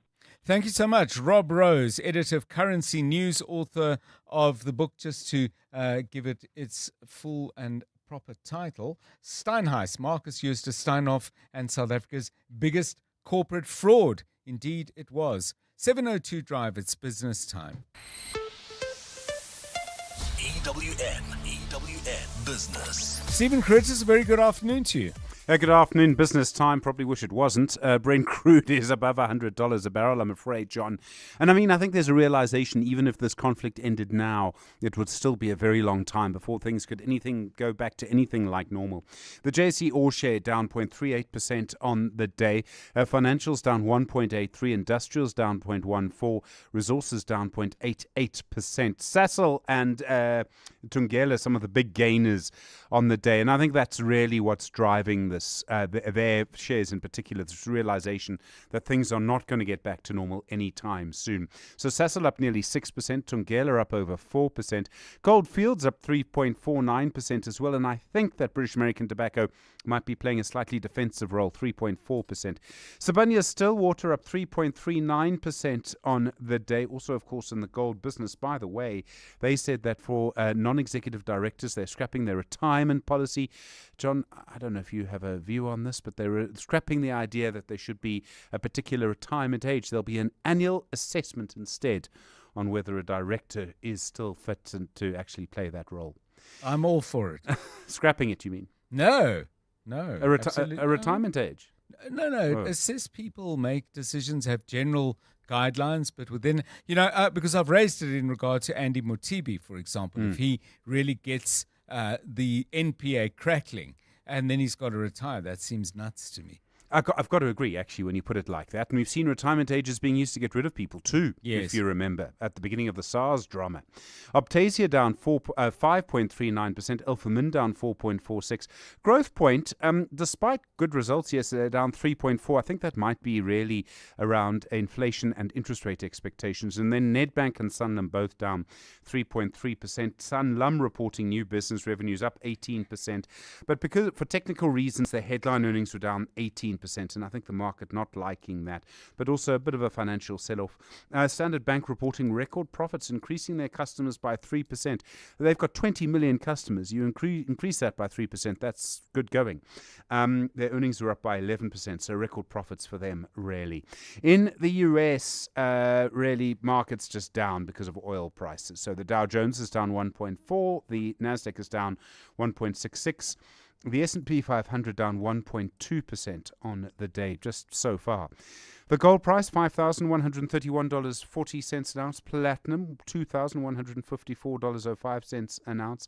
Brent crude, $101.19 a barrel. The rand to the dollar, 16.76, John. To the euro, 19.30. To the British pound, 22.36. On the Money Show tonight, Sim Chabalala from Standard Bank. We'll talk oil prices. We'll talk to Sanlam. We'll talk about retirement as well. And then on Investment School tonight, we'll talk about the value of dividend investing. Stephen Grotus, EWN Business. Thanks, Stephen. 27:26. Let's get the very latest eyewitness news with Mbali Dlamini. That starts off with a traffic warning, I believe. Good afternoon. That's correct, John. A very good afternoon. While motorists in Johannesburg are being warned to brace themselves for some traffic disruptions in the north of the city this evening, JMPD has announced road closures to accommodate a 5.6-kilometer race taking place through Rosebank, Ilovo, Melrose, Birdhaven and Burnham. At least 14,000 athletes are expected to take part in the race, which is set to begin at 6:30. JMPD spokesperson Xolani Fihla. Expect significant disruptions on the M1 South and North off and on ramps on Caller Drive, Glenhove Road and Melrose Boulevard. Also on local streets like Atho Oaklands Road, Venus Street, Wingfield Avenue, Jellicoe Avenue, Rudd Road and surrounding neighbourhood roads. JMPD officers will be on site to help with the traffic control and ensure the safety of participants and spectators. 14 municipalities in KwaZulu-Natal have failed to make third-party payments and have now incurred escalated debt. This was revealed during a meeting convened by the Cooperative Governance Department. Mayors and municipal managers from all 54 KZN municipalities were present today. The finances meant for the delivery of services are one of the key topics on the agenda at that meeting. Ntantla Mabaso reports. With the looming local government elections, the state of municipalities across the country will be very crucial. According to the Cooperative Governance Department in KwaZulu-Natal, 36% of the municipalities are facing financial problems, where the operating expenditure exceeds grants received and municipal revenue. Ilembe District, Nongoma and Opongolo local municipalities, among others, have failed to pay medical aid, pension fund or unemployment insurance fund amounting to over 225 million rand. Cocta MEC Thulasizwe Buthelezi says a number of the issues will be addressed at the special meeting. I am immediately convening a special meeting with all municipalities who are here to focus on disaster readiness, municipal stability and governance improvements. Buthelezi says officials from all 14 district and local municipalities will have to account for the state of their finances. Nhlanhla Mabaso, Eyewitness News, Durban. In the Western Cape, taxi operations have resumed at the Voorbrug taxi rank in Delft following a deadly shooting earlier today. 3 taxi operators were shot and killed this morning when gunmen opened fire. Police say a white taxi pulled up before unknown suspects began shooting at those inside the taxi that was parked. The attack is believed to be linked to ongoing taxi-related violence. Ntutuzelo Nene reports. Delft residents say the incident has left the community shaken. Sumaya Prince says the shooting is traumatizing for many families in the area. I'm stressed because my husband left to work opposite. I'm stressed because it could be him. We don't know what he is. It's very stressful. Another resident, Anthea Ides, says the tragedy is even more painful because some families have lost their breadwinners in the attack. How many children will go without a father that provided for them? Innocent people are dying on a daily basis. Police have launched a manhunt for the gunmen and are urging anyone with information to come forward. Ndutuzelo Nene, Eyewitness News in Delft. And in Iran, new Supreme Leader Ayatollah Khamenei has ordered the vital Strait of Hormuz oil shipping lane to remain closed. The message was read out to the public by a newscaster on state television today. He has yet to appear publicly since his nomination last Sunday as Supreme Leader. Shipping in and around the crucial shipping lane remains at a near standstill, with another 3 vessels attacked in the Gulf. The United States and Israel launched the first wave of attacks on February the 28th. As a result, Iran then embarked on retaliatory attacks targeting multiple countries around the Gulf region. A cloudy Friday in store for Gauteng tomorrow, with scattered showers and thundershowers expected. Lows of between 13 and 15 degrees and highs of between 18 and 22. As you've heard in Eyewitness News, in the Rosebank Ilovo area, motorists can expect more than a 45-minute delay. This is due to road restrictions in the area due to a road race. Roads affected include Corlett Drive, Glenove Road, Ethel Oaklands. I'm afraid there is no avoiding this, so please exercise some patience, or just rather avoid that whole area at all costs. There's also bumper-to-bumper traffic in the Benoni area heading towards Davidson, N12 eastbound between Atlas Road and Kingsway Road. The top story in EWN: 14 municipalities in KZN have failed to make third-party payments and have now incurred escalated debt.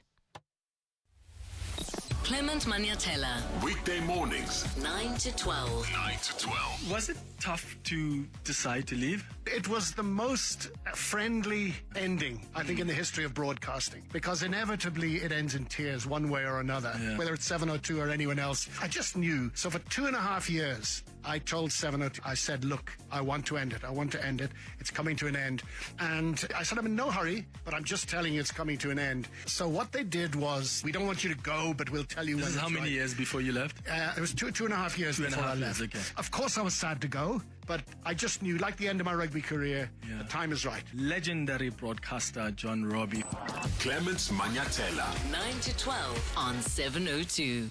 For Olwethu Nxumalo of Ozide Rentals and Custom Dressmaking, every stitch is a story. What's your Telkom business chapter? What made Telkom business stand out from all the rest was how fast everything was. And with voice calling and fiber from Telkom Business, she stitches together inquiries and sources fabric online without dropping a thread. Get unlimited VoIP 1 from 99 Rand per month and Stream Connect Fiber from 399 Rand per month. Call 10213 or click telkom.co.za. T's and C's apply. Telkom Business. Possible begins here. You hear that? That's the sound of business execution finally visible. No more chasing people and reports. No more disconnected systems. No more guessing if our business is performing or not. iStratGo connects strategy, people, performance, and day-to-day work into one clear software platform, so leaders can see what's working, what's not, and where to focus. Because when execution is visible, everything runs better. Book a demo on istratgo.com. istratgo.com. Did you know that you have the power to ensure your daughter is fully protected from cervical cancer when she grows up? Yes, protecting a daughter from cervical cancer is absolutely possible. And all that you need to do is ensure that your daughter gets the HPV vaccine at the age of 9. The HPV vaccine gives your daughter the best possible protection against cervical cancer and can prevent her from becoming part of the statistics. This message is brought to you by the Department of Health. You can become a victim of a legal problem: wrongful arrest, assault, uncontested divorce, rental disputes, maintenance matters, or labor problems. It can happen to you. Clientele Legal provides tough professional lawyers for an affordable monthly premium. Our legal team is standing by to assist you 24 hours a day. Join today. SMS Legal to 48721. That's legal to 48721. Clientele General is an authorized FSP and licensed non-life insurer. T's and C's online. Standard rates apply. 702. WhatsApp John on 072 702 1702. Bumelan John and the team, Kingsley from Germiston. Very interesting question that you asked about anger. And, you know, just based on the brief clip that you played of Justice Madlanga, it sounds like his anger comes through in the sense that he becomes very pointed and very direct. He's not shouting, but he becomes very direct and sort of, it's in his choice of words. I think for me, I tend to go very quiet.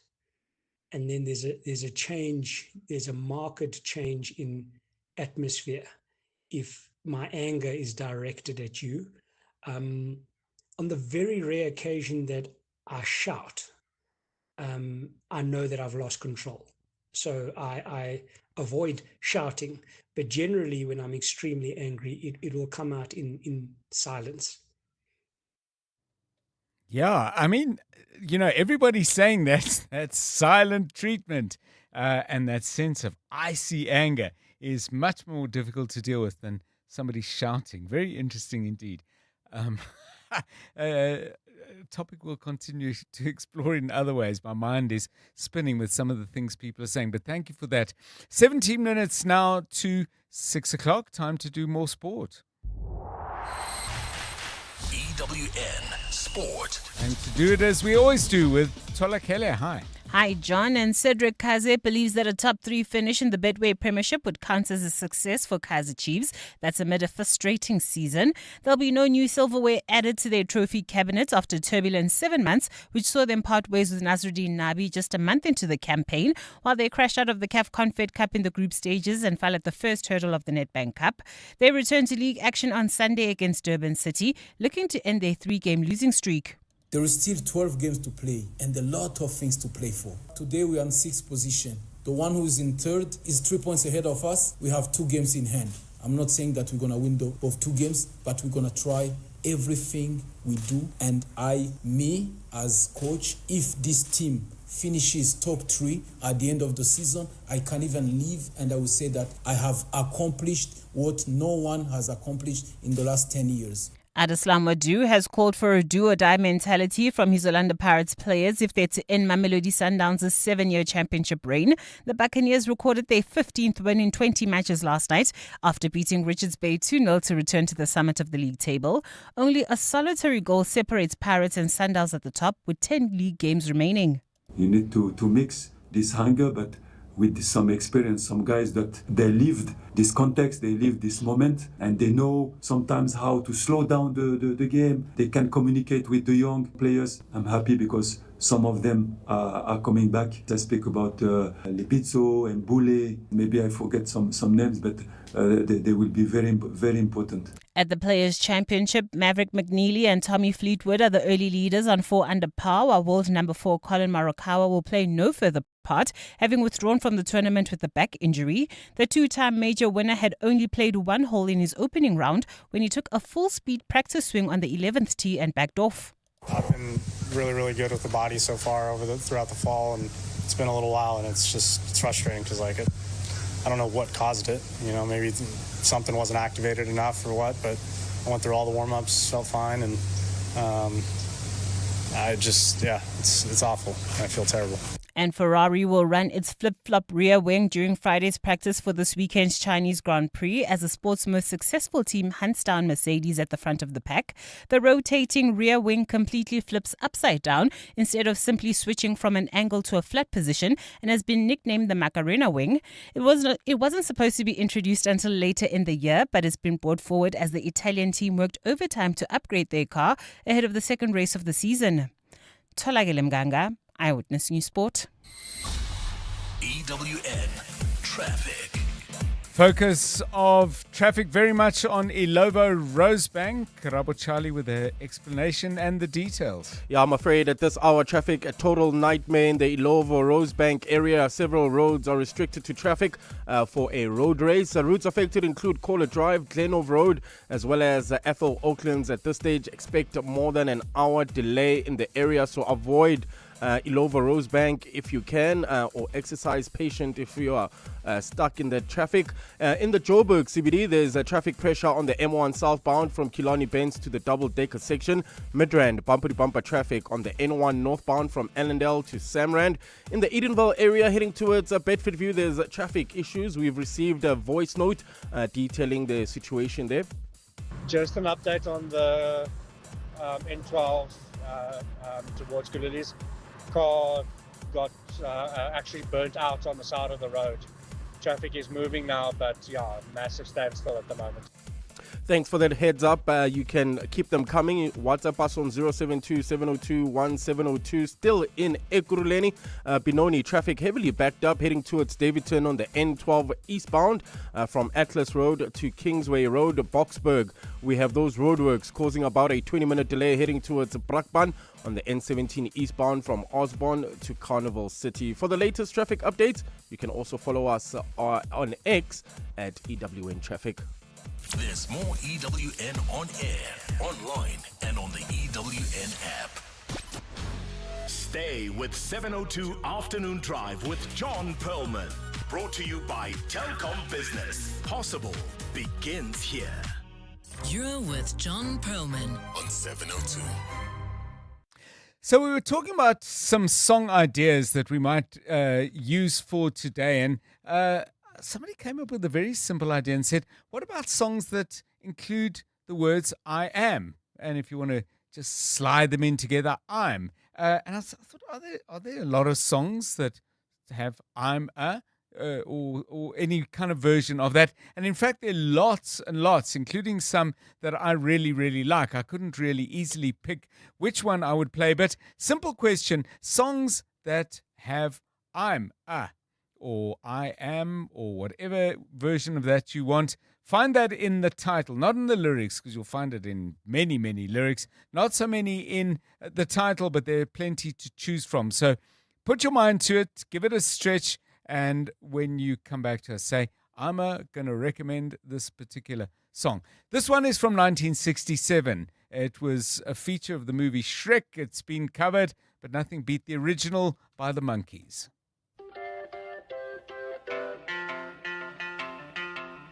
I thought love was only true in fairy tales, and for someone else, but not for me. Our love was out to get me. That's the way it seemed. Disappointment haunted all my dreams. Then I saw her face. Now I'm a believer. Not a trace of doubt in my mind. I'm in love. I'm a believer. I couldn't leave her if I tried. Yeah, a song from the late 60s. I actually didn't know it was written by Neil Diamond, but I know now. I don't know if you knew that, but you do now as well. So, your song choices, please. I'm usually follows somewhere in the signal, somewhere in the title. Drop that off for us on 011 883 0702 or 072 702 1702.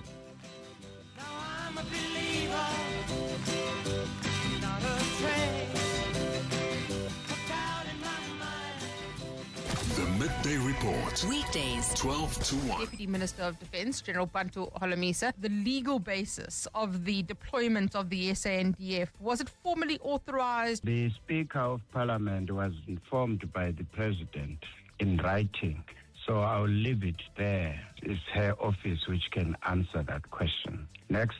Next. Hi, Mandy. How did you remain that calm after being told next? I love Bantu Holomisa when he's like that. It's my best. The Midday Report with Mandy Wiener. 12 to 1 on 702. 702.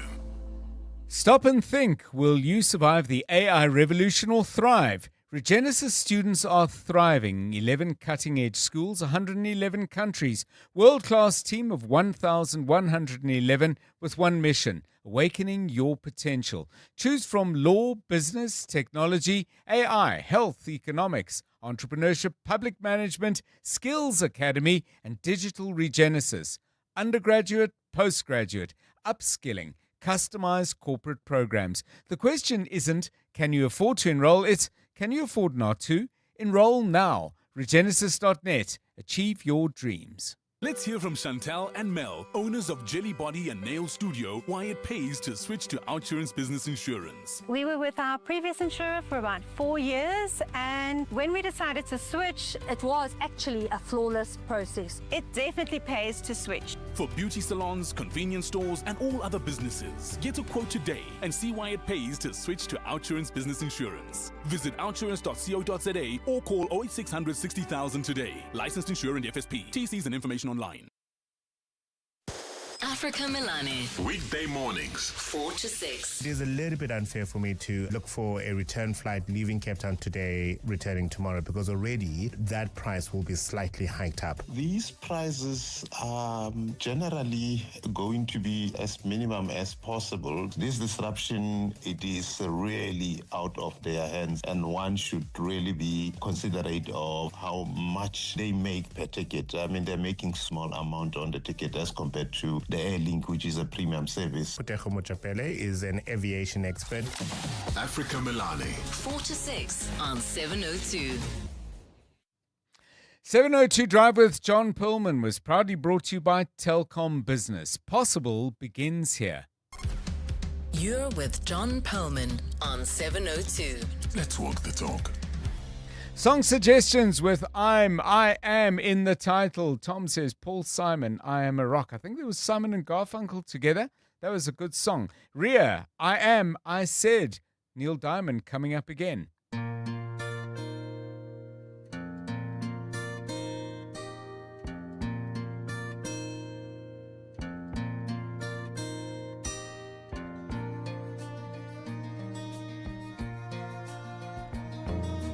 LA is fine, the sun shines most of the time, and the feeling is laid back. Palm trees grow and rents are low, but you know, keep thinking about making my way back. Well, I'm New York City born and raised, but nowadays I'm lost between two shores. Neil Diamond, I Am, I Said. Dima here suggesting Frank Sinatra's I'm a Fool to Want You. And then we got another voice note taking us way back into the 60s again. Diana Ross, I'm Coming Out.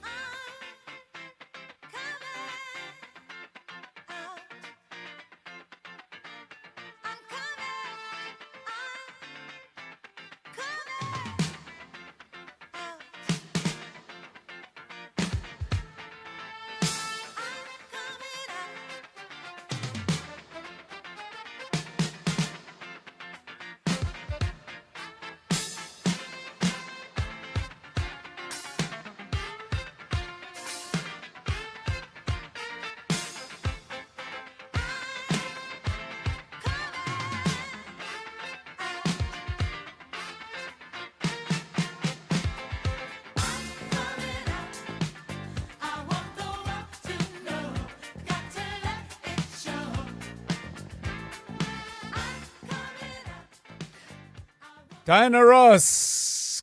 Karen goes to another really great singer, Gloria Gaynor, 1984. I Am What I Am. Let's listen to your voice notes. And John, good afternoon. Paul in Randfontein. I'm reminded of the song by Peter Tosh that takes me back home to Mohlakeng in Randfontein. The neighbor there used to play reggae in my teens, and it taught me a lot about reggae music. The song is called I Am. Peter Tosh. Lovely show as always. World to live up to your expectations. Neither are you here to live up to mine. Yeah. I don't owe no one no obligation. No one owe me none, so everything is fine, fine. I said I am that I am, I am, I am, I am. I am that I am, I am, I am, I am. I Am That I Am. Peter Tosh from 1977. Ingrid, I Am Woman by Helen Reddy.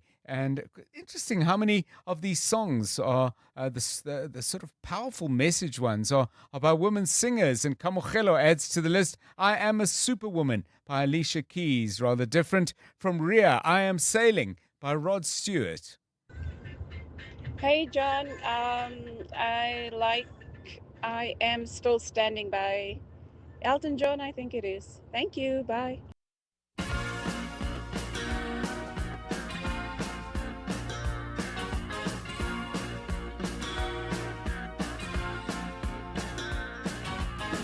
You can never know what it's like. Your blood like winter freezes just like ice. And there's a cold and lonely light that shines from you. You wind up like the wreck you hide behind that mask you use. And did you think this fool could never win?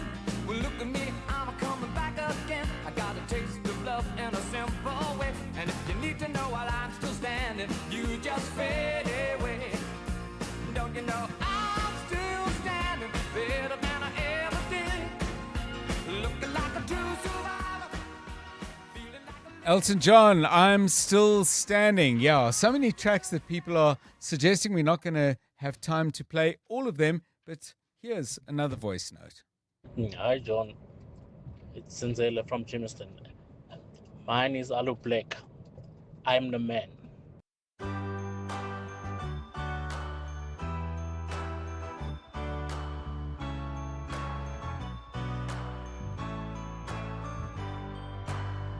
Well, you can tell everybody. Yeah, you can tell everybody. Go ahead and tell everybody. I'm the man, I'm the man, I'm the man. Yes, I am, yes, I am, yes, I am. I'm the man, I'm the man, I'm the man. I believe every lie that I ever told. Paid for every heart that I ever stole. I played my cards and I didn't fold. Well, it ain't that hard when you got sold.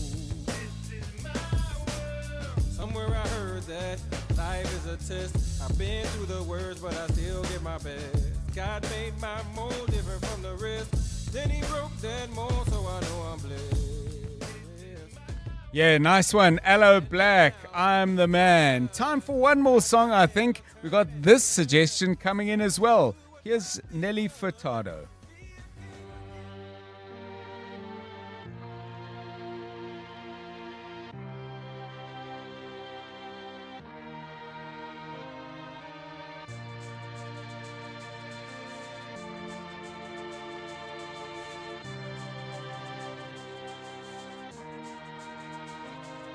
You're beautiful, and that's for sure. You'll never, ever fade.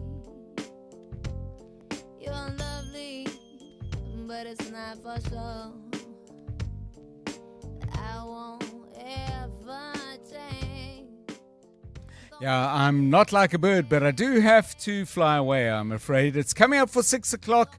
That brings to an end 702 Drive. Thanks so much for giving us your time. We're back with you tomorrow. Good night. And now, The Money Show with Stephen Grootes, live on 92.7 and 106 FM. Streaming on the Prime Media Plus app and DSTV channel 856. The Money Show with Stephen Grootes is brought to you by Absa Corporate and Investment Banking, proud sponsors of GTR Africa 2026, enabling trade flows